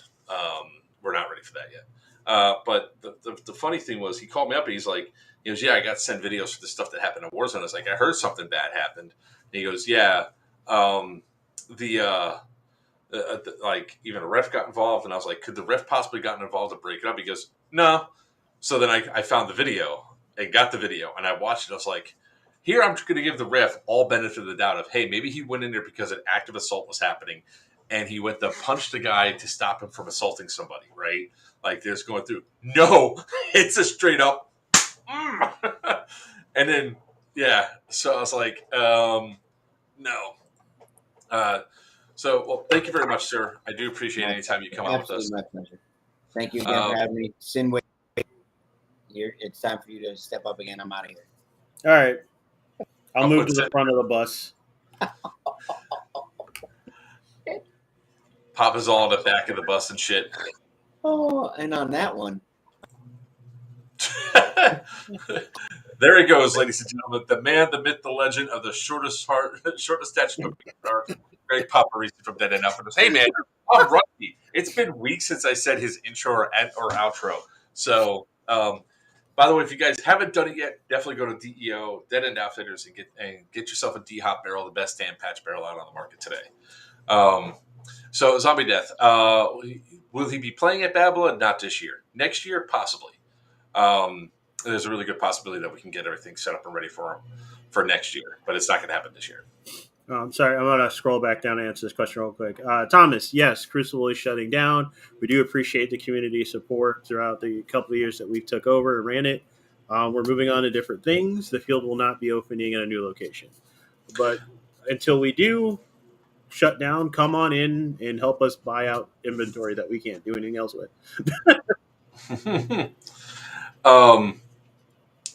That also really sucks, that Crucible shutting down. I hope you guys do find another location that you guys can go to, and because it'll really suck if Crucible just disappears.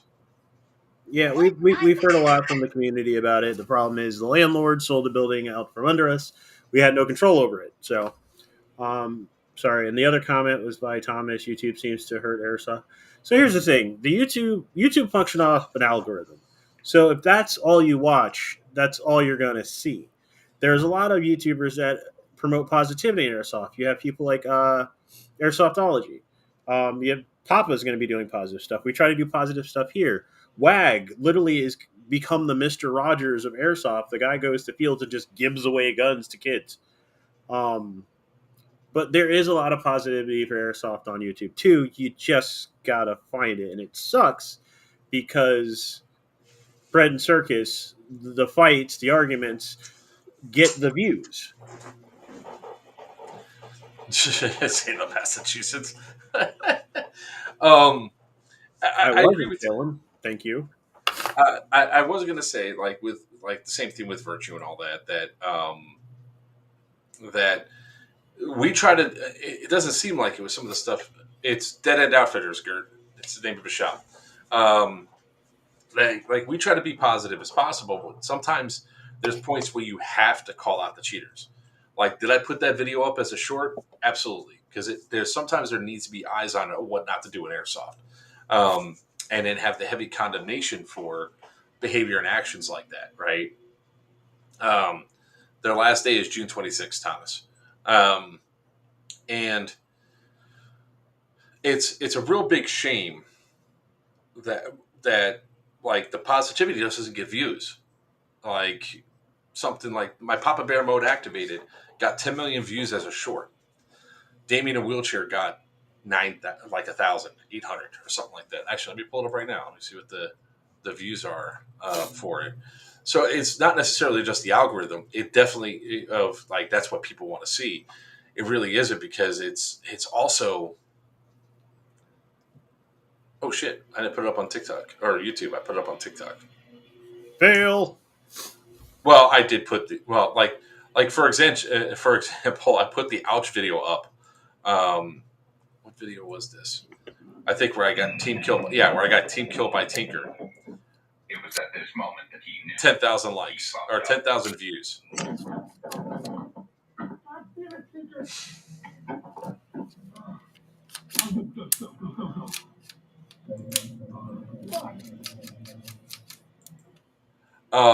It's stuff like that the algorithm definitely fucks with or screws with what people want to see and everything else because because it takes the popular videos and tosses them up there and then not just your interaction. So it's like, oh look, I look at airsoft. Oh, do you like airsoft? Look at this video that's got 10 million views, and it's this fat old bastard putting this kid into the wall for going after a 12-year-old. While that might be my video, but the other funny videos of me running around chasing people down with a frying pan and bopping them or scaring them or whatever gets no traction with the positivity. Because you need TikTok, to add more cats. Everybody knows the more cats on YouTube, the more likes you get. So, like, for the top 5 videos that I have right now, like the last previous 5 videos, all right, I have the video of what just happened, what we'll started this video with, the next video, and that has 3,600 views. Kind of low, but whatever. My son's video only has 1,805 views. All right. Then I have me running after Blacksoft, and I crashed into the wall. 67,000 views, and then Gage falling off the truck at 30,000 views, and Tinker getting shot in the throat at 1.1 million views. So there's a thing that the people are liking, and it's not the wholesome good. We wanted to be the wholesome videos that get the views, but it doesn't happen. It's the different algorithms, different play things, and everything else. Going into Facebook, dun dun dun.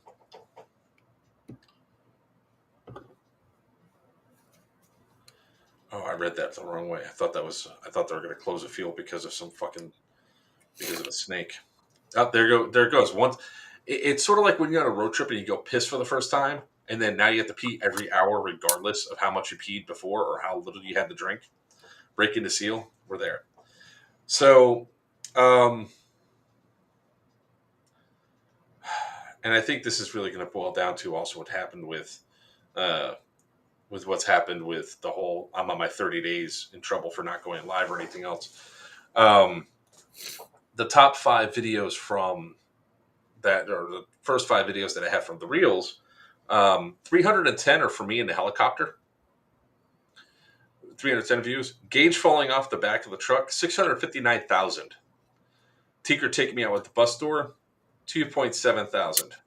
Okay, but that was funny. Me standing there with the shirt off, 308,000. That was terrifying. But Tinker slide canceling, 3.8 million.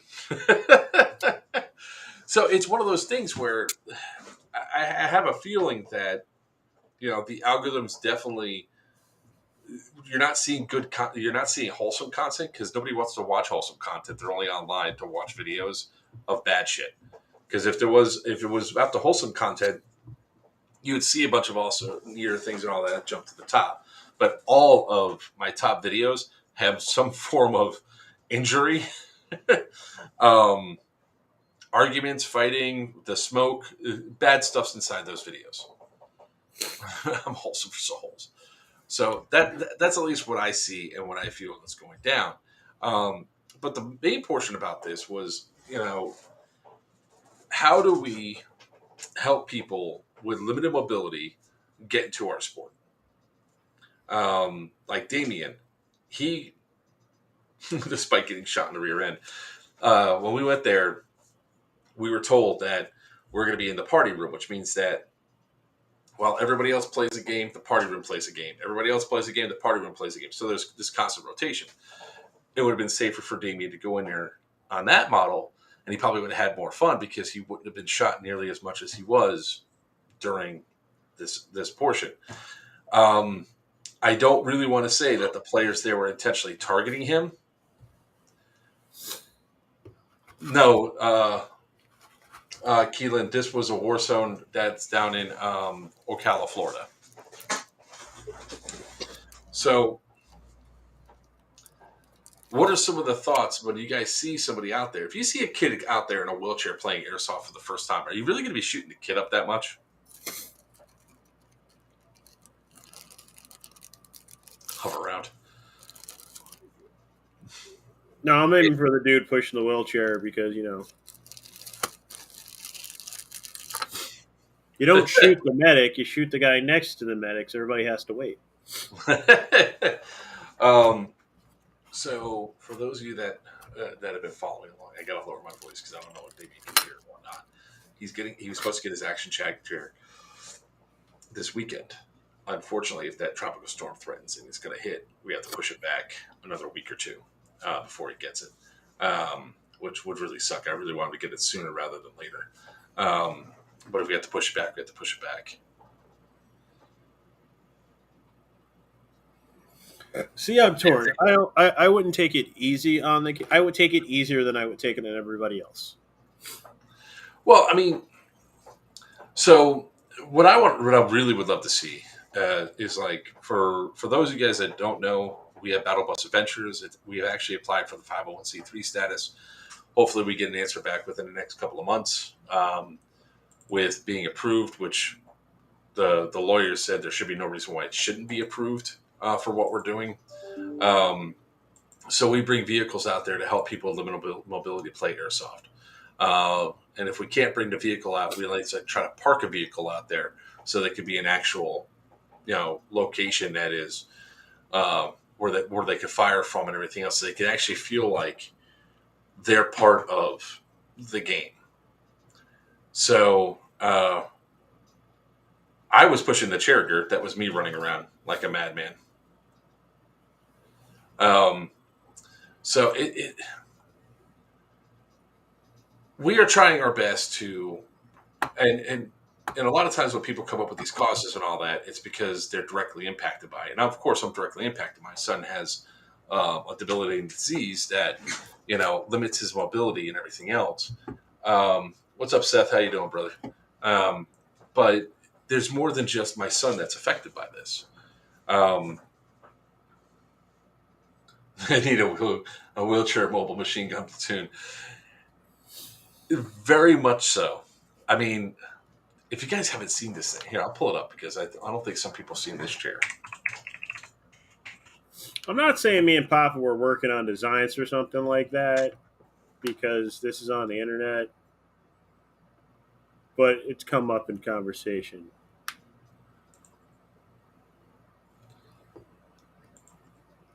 So this is the chair that Damien's getting off, but he decided to do lime green instead. So it goes from standing to sitting. It's got that nice little platform on there, so we can actually place things like a generator and stuff like that. I got a great team. I'm going to hell for it. What's your team name there, Stu? So the cool thing is that it has a shit ton of accessories for it. One of them not being, let's see. Oh, and he got the hotline. Don't ask me why. Please Come don't. on, Stu. It's never stopped you before from saying something. This right here.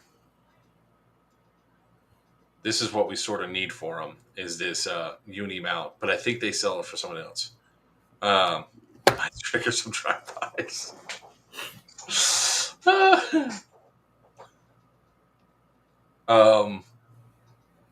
Yeah, you're going to hell, Stu. Just saying. Actually, we actually got this rear utility rack for him that we paid extra for that. We also got the headlight and the carrier as well. Honestly, I don't remember if we have the mount or not, the uni mount.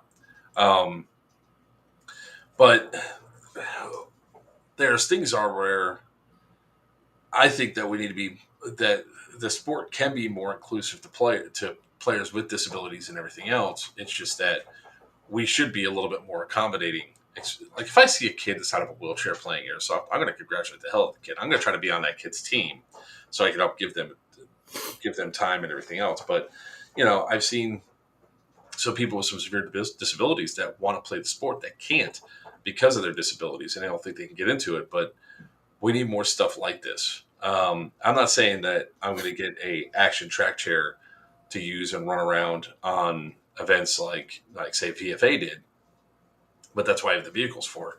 But it would just be one of the cool factors of stuff that we can do to help limitations, especially at places like Miami Airsoft or indoor fields. Indoor fields, it's obviously easier to have more stuff like this because it's flat. You don't need a specialized chair for it.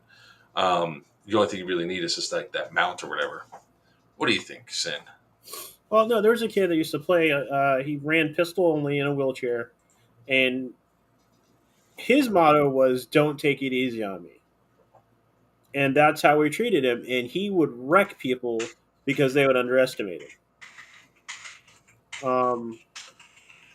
The hilarity of him popping a willy while shooting somebody will be stuck in my mind till the day I die because it was brilliant. What?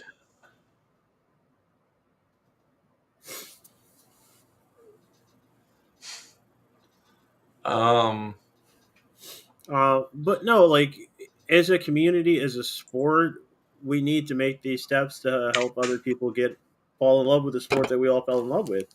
I've seen some fields do it. I've seen surprisingly a few fields seemingly go out of their way to not do it.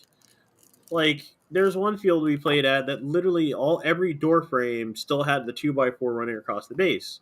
Not only is it a trip hazard, but it made it harder for the one kid that actually had he had an artificial leg to play. And it's not there's no reason for him to still be there. It's just pure laziness. You cut him out after you build a wall. Like I did it. Everybody's done it. Or you don't build them like a lazy ass. But a lot of fields are slowly catching on to the fact that the sport's evolving and we need to be able to accommodate people with limitations. Like, it's a fact of the game that we want to play. Yeah, and I think there's some stuff that could do. Like, I understand amputees and everything else. Like, that's one thing. But I'm talking about mostly people that have really limited mobility, especially to move around. Like most people are confined to a chair, or maybe they have asthma or breathing issues. Like some people have COVID lungs still. Steve Tom hasn't shown his face around any of the streams yet. Maybe he got banned again from Facebook. But he's like another great person that didn't have the ability to play. And what I would like to see, like hopefully that we can hit with Damien's chair coming in and the cool stuff that's coming around with that, what I hope that we see in the near future is that most fields will open up and go, wow, that's actually kind of cool. What is it that we can do to bring that to our field? Like there's one person selling the base model of the action track chair for like $6,000. They're up in New Hampshire, I believe. Stu, that's not even funny. There was a dude that actually had artificial hand. He melee killed me with it, and like straight up, I didn't realize it was artificial hand. He tapped me on the shoulder with it, and he sat it on my shoulder. And I was like, "Good one, good one." And I looked over, and I realized he had walked away, and his hand was still on my arm. Yeah, I almost shit myself. This sport is definitely evolving. Milsim is definitely more and more is changing the. It's changing the player field, the field for the future. We've become less and less elitist. I know some people are going, "We're not elitist. We were elitist. This sport was very elitist, and it is slowly but surely being chipped away at. In some areas, it's still that way. You still have the douche bros that are running around. And it's on both sides of the fence. You have the guys that scream at them, maybe you should go play paintball. Go play paintball. Well, they're not. They're playing airsoft. As much as I hate how they play it, they're still in our sport. And I think paintballers are mentally handicapped, but that's my opinion. Airsofters are idiots. I say it all the time. It's true. Hold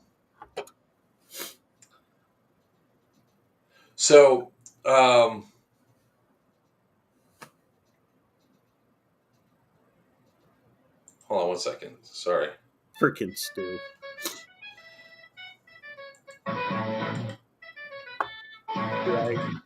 Do I want to know? I'm trying to figure out.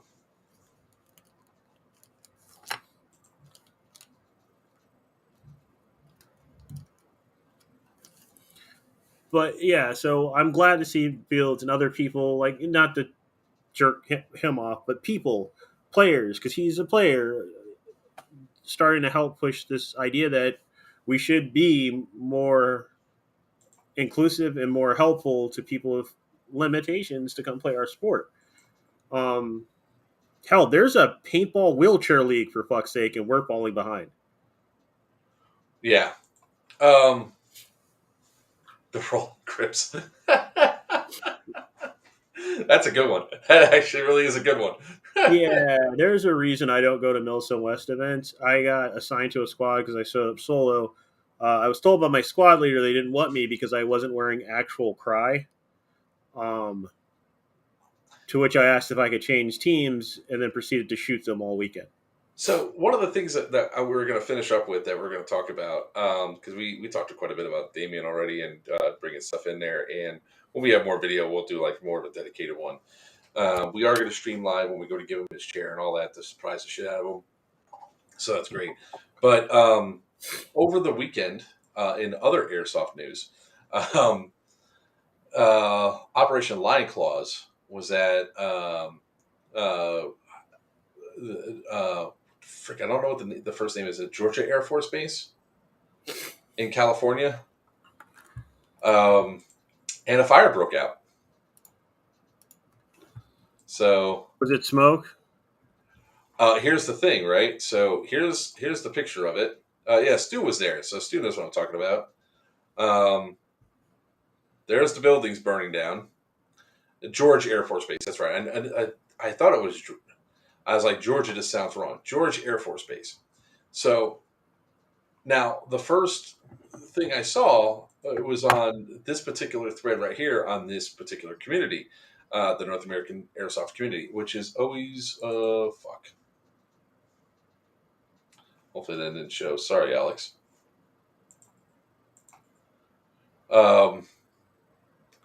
So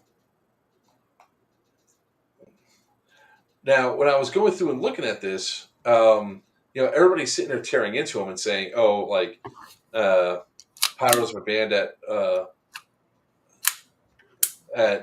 Milsom West events. Promoters make their own decisions." When it comes down to this particular one, and they're blaming Lion Claws.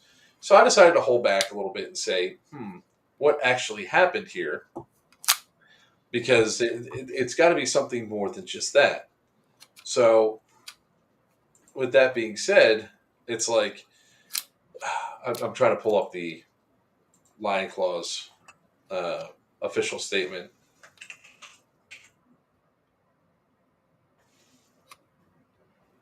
Yeah, the fire broke out 2 hours after the game ended, so they think it was a meth head that went in there and did it, or something similar. Let's see. There's an actual breakdown of it, I think, but I can't find it. So pretty much what happened on Sunday, and Stu, you can correct me if I'm wrong, but at like 9:30, they had to chase a couple of vehicles off the AO because they were driving to the airport through the AO. And then at 12 something, they had to chase another person off the AO, and then it broke out 2 hours after. The winds were up to 55 miles an hour. Jesus. And then, of course, the place caught fire. So, I'm sorry, I'm under a misconception. I thought Georgia was always on fire. Georgia. This is in California. Oh, George Air Force Base. Okay. George Air Force Base, yeah. That's why I said Georgia, I knew was wrong. That's California. Yeah, fires. So, that certain producer likes to run their mouth quite a bit about it, like to give hindsight of, they were in there commenting on that stream, on that whole breakdown, saying, oh, that's why we don't lose pyro there and everything else. Is it because possibly you burned down buildings in the past? Say it ain't so. That's why we're asking what the hell happened. This was the video that somebody else put up there from back in 2013, where this was at Missouri Front, where pyro burnt down some buildings. I get it. You want to sit there and try to take the higher ground and attack another producer and all that, but he who lives in grass houses shouldn't throw stones. Yeah, exactly. Not to mention the producers going after producers or event runners or promoters going after other. It's fucking idiotic for us as a community as a whole. You should not be attempting to tear them down. You should call them up, see if they're doing all right, see if there's anything you can do to help and assist with the situation instead of being this alpha male machismo asshole that decides that you want to talk shit about somebody else's event. Like, we all, believe it or not, have the same player base. We have the same community. And if you are going on a public forum to shit talk somebody else's event, I'm not coming to your event because obviously you're an asshole. Yeah, and I'm not sitting there going on about that. It's just like looking at the incidents that goes down. It's like, I'm sorry, but I would not be acting like an asshole to anybody if I burned down buildings at one of my events. If one of my events burnt down and say, hey, I know this from experience, it doesn't matter if the hell? Oh, cat. He spelled Callie wrong. I was like, what does Callie have to do with anything? I'm thinking he's talking about my dog. I'm sorry, sir. I think you mean my dog that you're just holding for me until I get back down there. Everybody wants my dog, man. But it's like, sorry, there's more shit coming up there. I found the Lion Claw statement. There it is. Fire broke out 2.5 hours after LC XX 21 concluded. Victor Forward PD gives permission to release the following information. 8:30 deployment, 9:10 approximately. 9:10 Mr. Liu via vehicle followed 2 airport maintenance vehicles that casually drove through the AO towards the airport.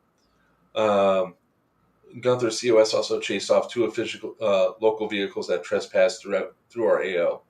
12 o'clock index, 12 to 1 raffle and closing, with Mr. Liu advising everybody to leave the 2 p.m. due to the 55-mile-an-hour high windstorm.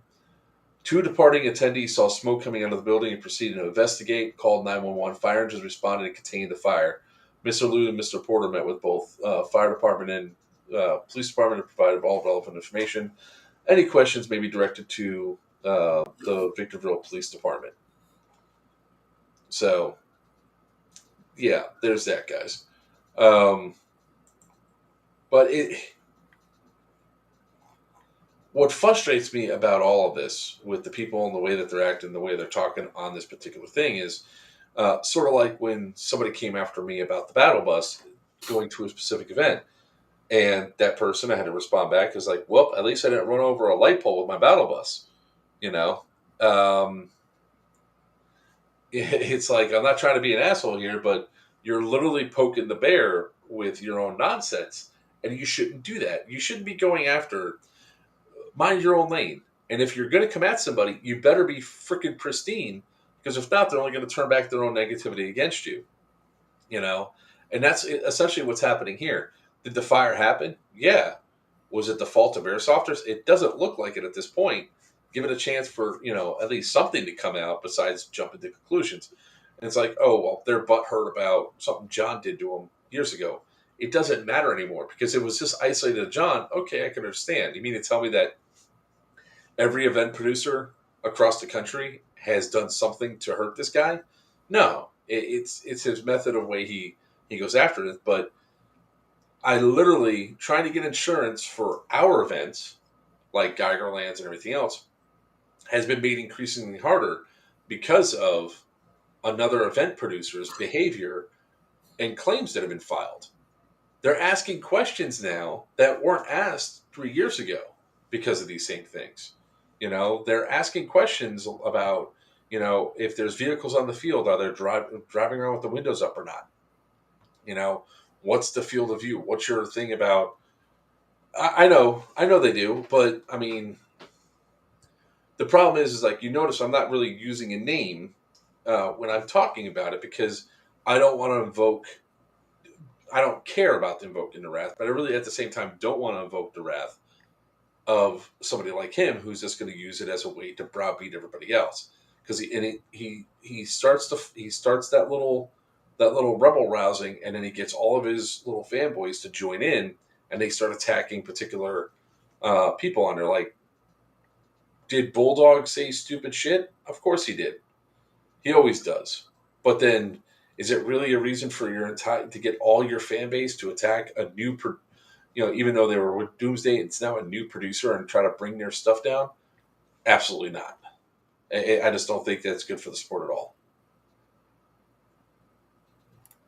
It's not. Like, I got friends in this industry that own fields and places, and we talk all the time. And in private, I will rip them a new one about stupid shit. But that's in private because that's where it needs to be. There's no point in going to public forums and hurting all of us because you dislike somebody. Yep.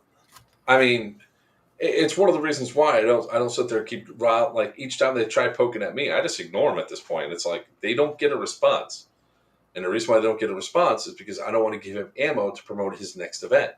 That's just the way I operate, Or if I do respond, it's to clap back at the same thing he did. Like, next time he comes after me about something stupid, I was like, well, at least I didn't burn down a building. And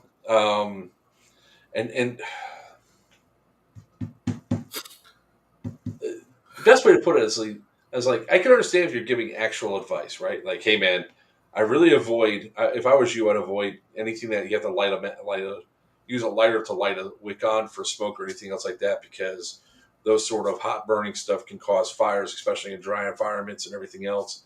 And if I go against that and something happens, then I could totally get it where it's like, oh, you're an idiot. But to base it as if they are an idiot to promote your own events with negativity and hostility, it doesn't improve the sport at all. In other words, it's all Virchew's fault. Probably. I gave up on high school drama when I got out of high school. So most of the time when things like this come up, even if they are against me, I look at it and I just smile and go, cool story, bro. Tell it again with dragons. Randy B., who burned down a building? Well, there's been a couple of airsoft events where buildings have burnt down. The most recent one was this weekend at a Lion Claw event. 2 hours after Lion Claws were done, buildings caught fire. We cannot confirm who did what and how a building caught fire. We don't know. And it's like I'm not even going to speculate what happened. The only thing I know is that for sure the fire broke out after Index and after everybody was supposed to be gone. So could somebody have done something stupid by going out to the AO to take pictures by pulling a smoke or something like that? Sure. Could have been a method. Sure. Could have been like an old smoke that was smoldering all day, gets kicked up in there, and 55-mile-an-hour winds, just feed the fire, and all of a sudden it, catches and lights up. Sure. There's a dozen different ways that those buildings could have gone up. Could have been a fluke accident and somebody driving by and just flicked a cigarette inside the building. Sure. All right. To answer that question, according to their rules they have posted on their website, smoke is banned. So, according to their rules, it shouldn't have been being used. Mm-hmm. I mean, I wouldn't have used smoke out there. I'd be paranoid as shit in California, especially now with the longest drought in the last like 200 years out there. No, thank you. And it's not even like it's one guy versus another guy's fault. I'm not even trying to say that. It's just guys.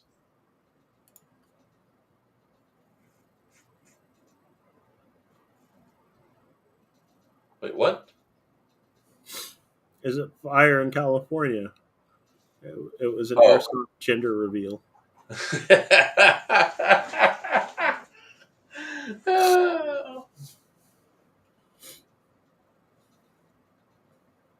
Yeah, well, I mean, we had fires break out at Syndicate 2.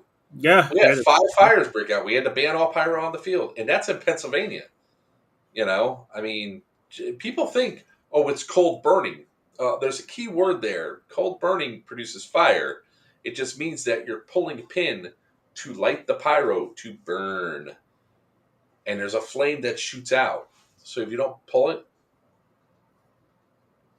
you talk about Ducky's response? Yeah, that's literally what I just typed in our private chat, Ducky. I know, but he probably didn't see it because remember, there's like about a minute delay. Yeah.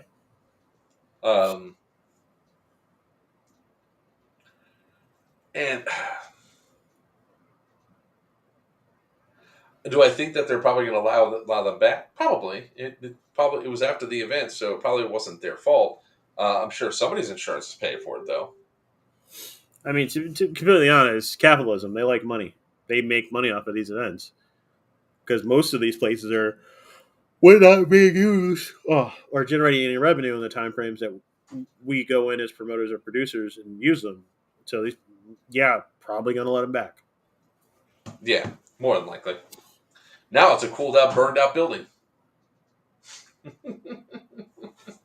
It's an enhanced experience now. They used real smoke wood smell and everything. Call Skywalker up, tell me I have a location for a great JTF mission. Let's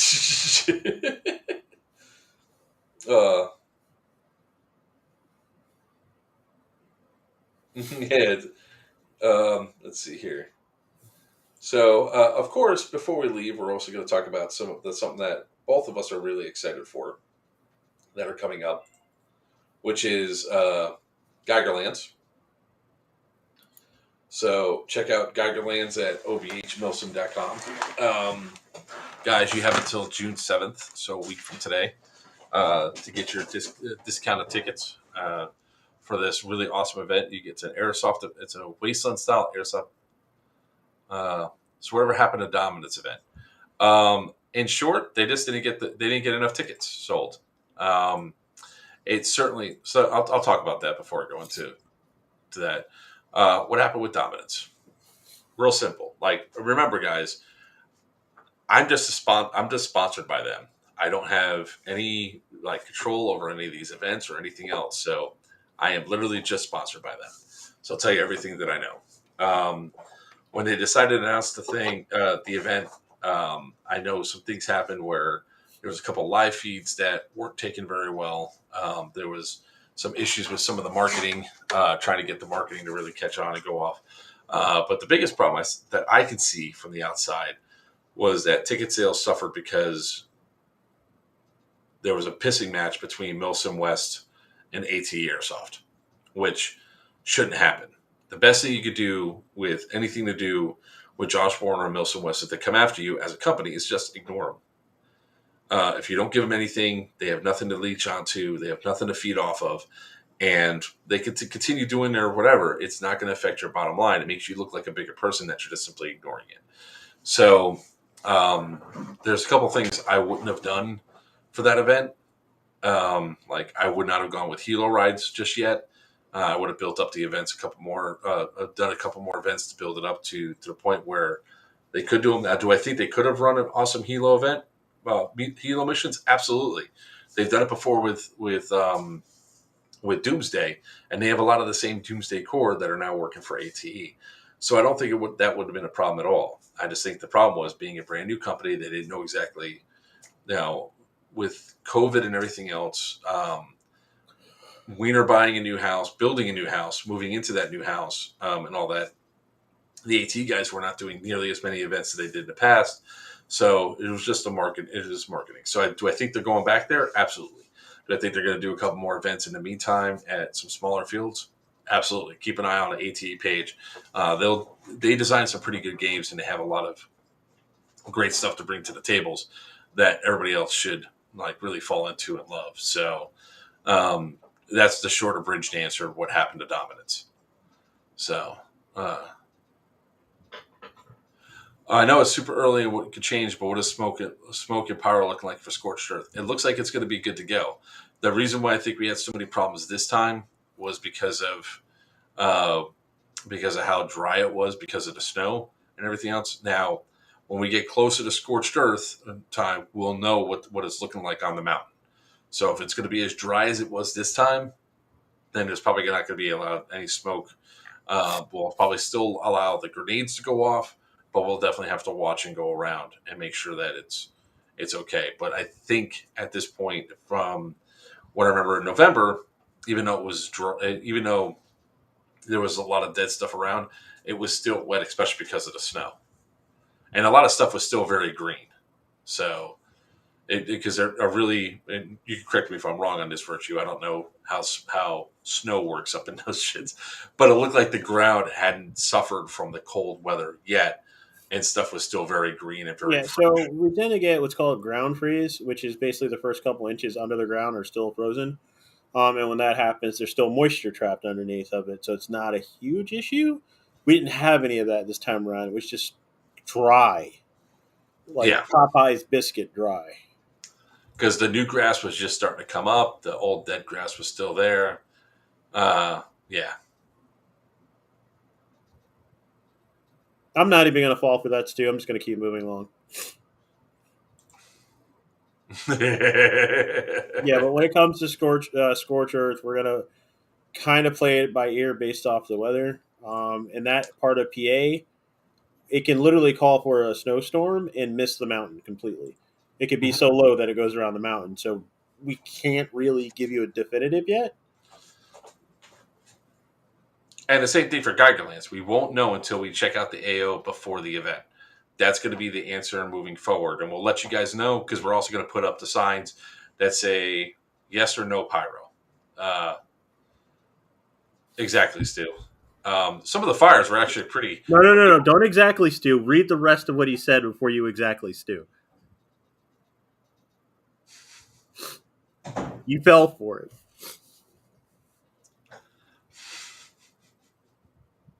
I refuse to read the first message. How about that?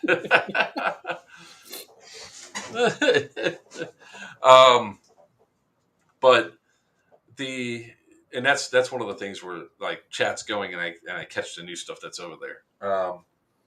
So for Geigerlands and for Scorched Earth,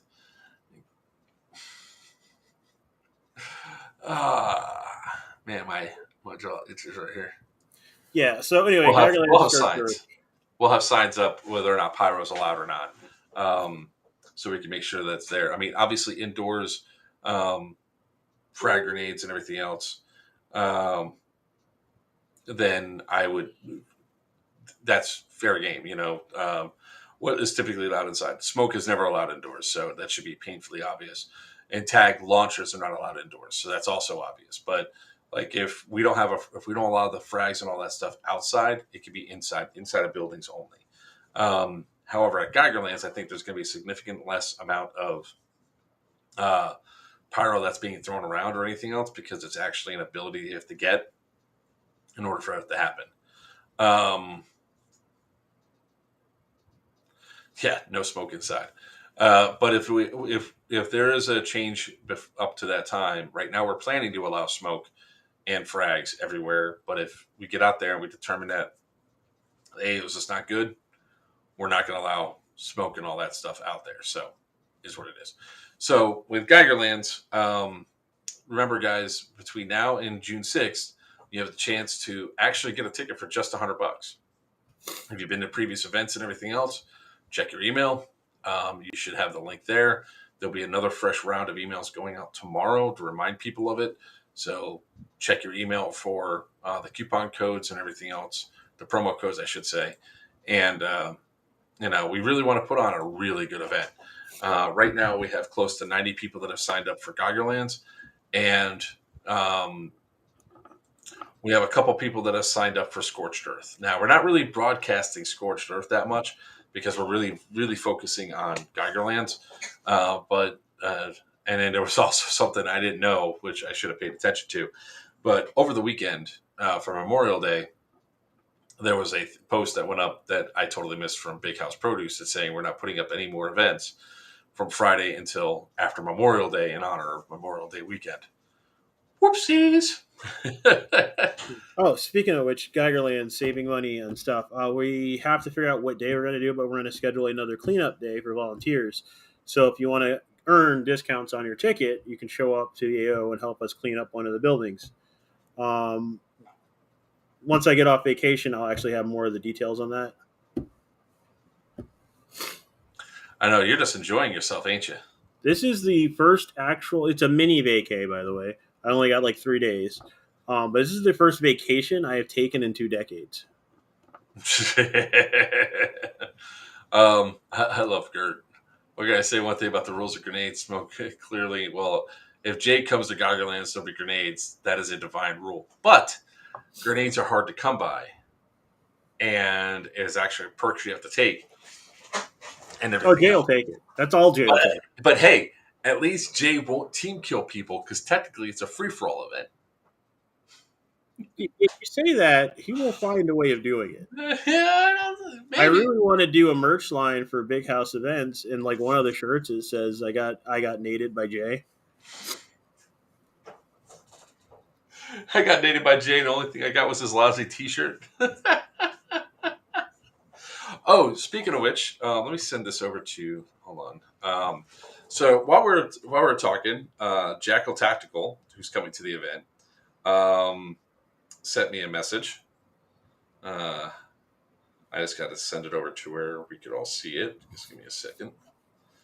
Of some cool merch that he's purchased that I definitely think that people are going to want to jump on. Now, I don't have a price list yet or not, but I wanted to see this up on the big screen. Wow.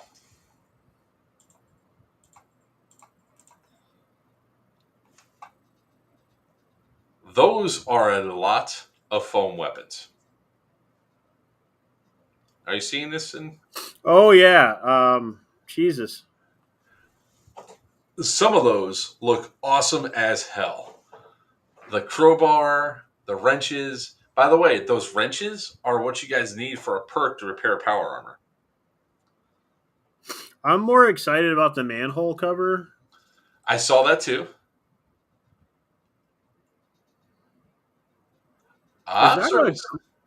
Looks like a power wrench glaive. Oh, it's a Warhammer. Jesus Christ.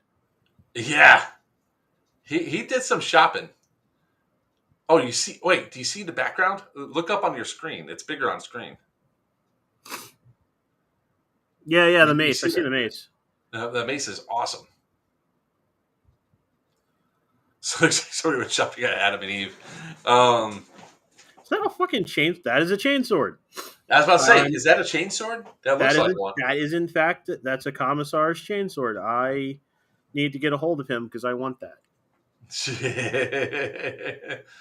I don't see prices on anything.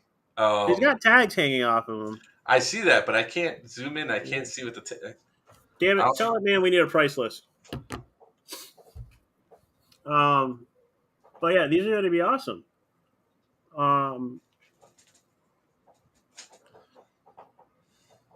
We're going to have another stream eventually where we go over like the homemade weapons and stuff, because I've gotten a shit ton of questions about those, and as a nerd that used to LARP a lot, I have built many. He did some pretty good shopping, I must say so. That's brilliant. There's a sledgehammer on there too. I see the sledge. I see the chisel spike. Somebody went shopping.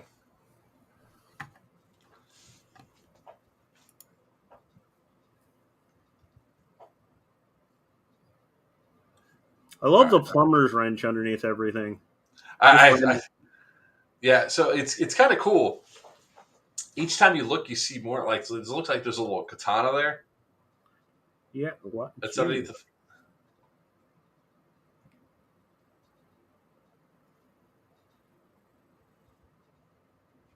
Part of me keeps thinking that the crowbar is actually, like a gigantic hanger, because of the way that he framed it out. It almost looks like it's a freaking hanger each time I glance at it. There's a lot of cool stuff there. So if you guys are interested in any of this stuff, go to jackaltactical.com. Check out some of the stuff they have for sale there, because that stuff looks really awesome. Part of me is now like, hey, buddy. That chainsaw does look awesome as hell. Now, I'm sure some of those are going to be pricey, because he was going over some of the pricing on some of them. I know the wrenches and all that were like pretty cheap. I think they were like $30 or something like that.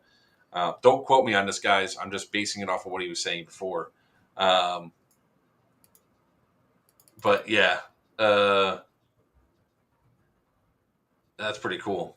So these are going to be some of the weapons you guys can purchase at Geigerland's. Yes, there will be a melee pit for people to fight in and all that stuff. So there'll be achievements and all that stuff that we'll have to get. So again, go to obhmilsim.com to get your tickets for Geigerland's. This promises to be a unique event. Is it something that's revolutionary in the world of airsoft LARP? No. Is it going to be really freaking cool nonetheless? Yes. It will be nonstop for roughly 52 hours. You can sleep out on the AO inside the buildings, which is fan-freaking-tastic. And we're packing a lot of stuff inside this event for you all. So definitely check it out. And it's worth it. This event will be worth it to go to and check out and everything else. I know Wiener's planning on going to that. A lot of people from Florida are actually coming up for this event. So come join us. So with that being said, really, I think we touched on everything that we were going to touch on. Was there anything new that that I didn't put on there that we had to really talk about? Not that I can think of, no. All right. Well, ladies and gentlemen, boys and girls, children of all ages. I got another video. Hold on. Here you go. Another special spree video for you.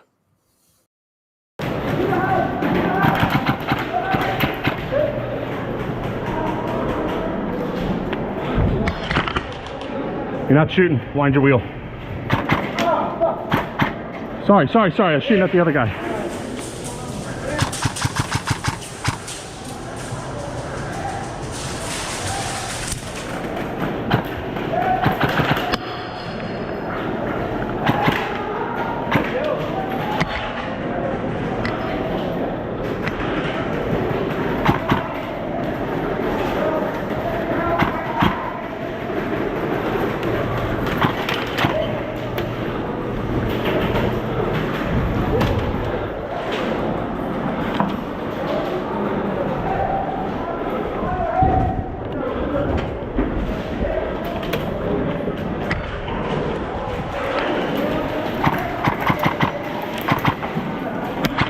Good hit. That's a good way to end the day. For the most part, Saturday and Sunday was really awesome playing with my son. I just wish that he had the ability to play during the week where we didn't have these sort of issues or have these sort of people there that cause him to not have fun. And I just wish there was a better way that I could armor him in the short term. It's going to take definitely some work that we can attach to his wheelchair and all that.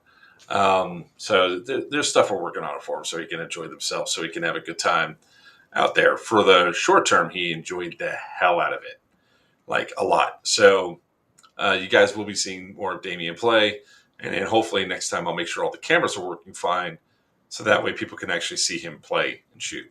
So with that being said, I think we're at a good ending point for tonight.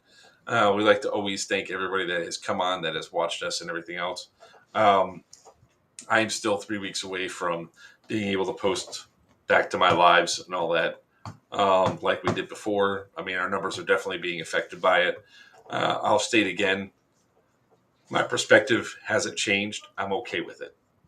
Even though it happened to me and it's impacting my business, what I said on that one video never should have been taken out of context. It was, but the people in Texas, those families at the Robb Elementary School, had a tragedy and everything else that happened, and I'll take 21 days in solidarity for the families that are there. So hopefully we get some positive change, so we don't have to have another one of these things dominate our news cycle or anything else. So with that being said, I'm Joker for Players Wanted. With me is the man with the mohawk, the king of the high kappas, Virchew from Crucible. And until next time, may your BBs fly true and your opponents always call your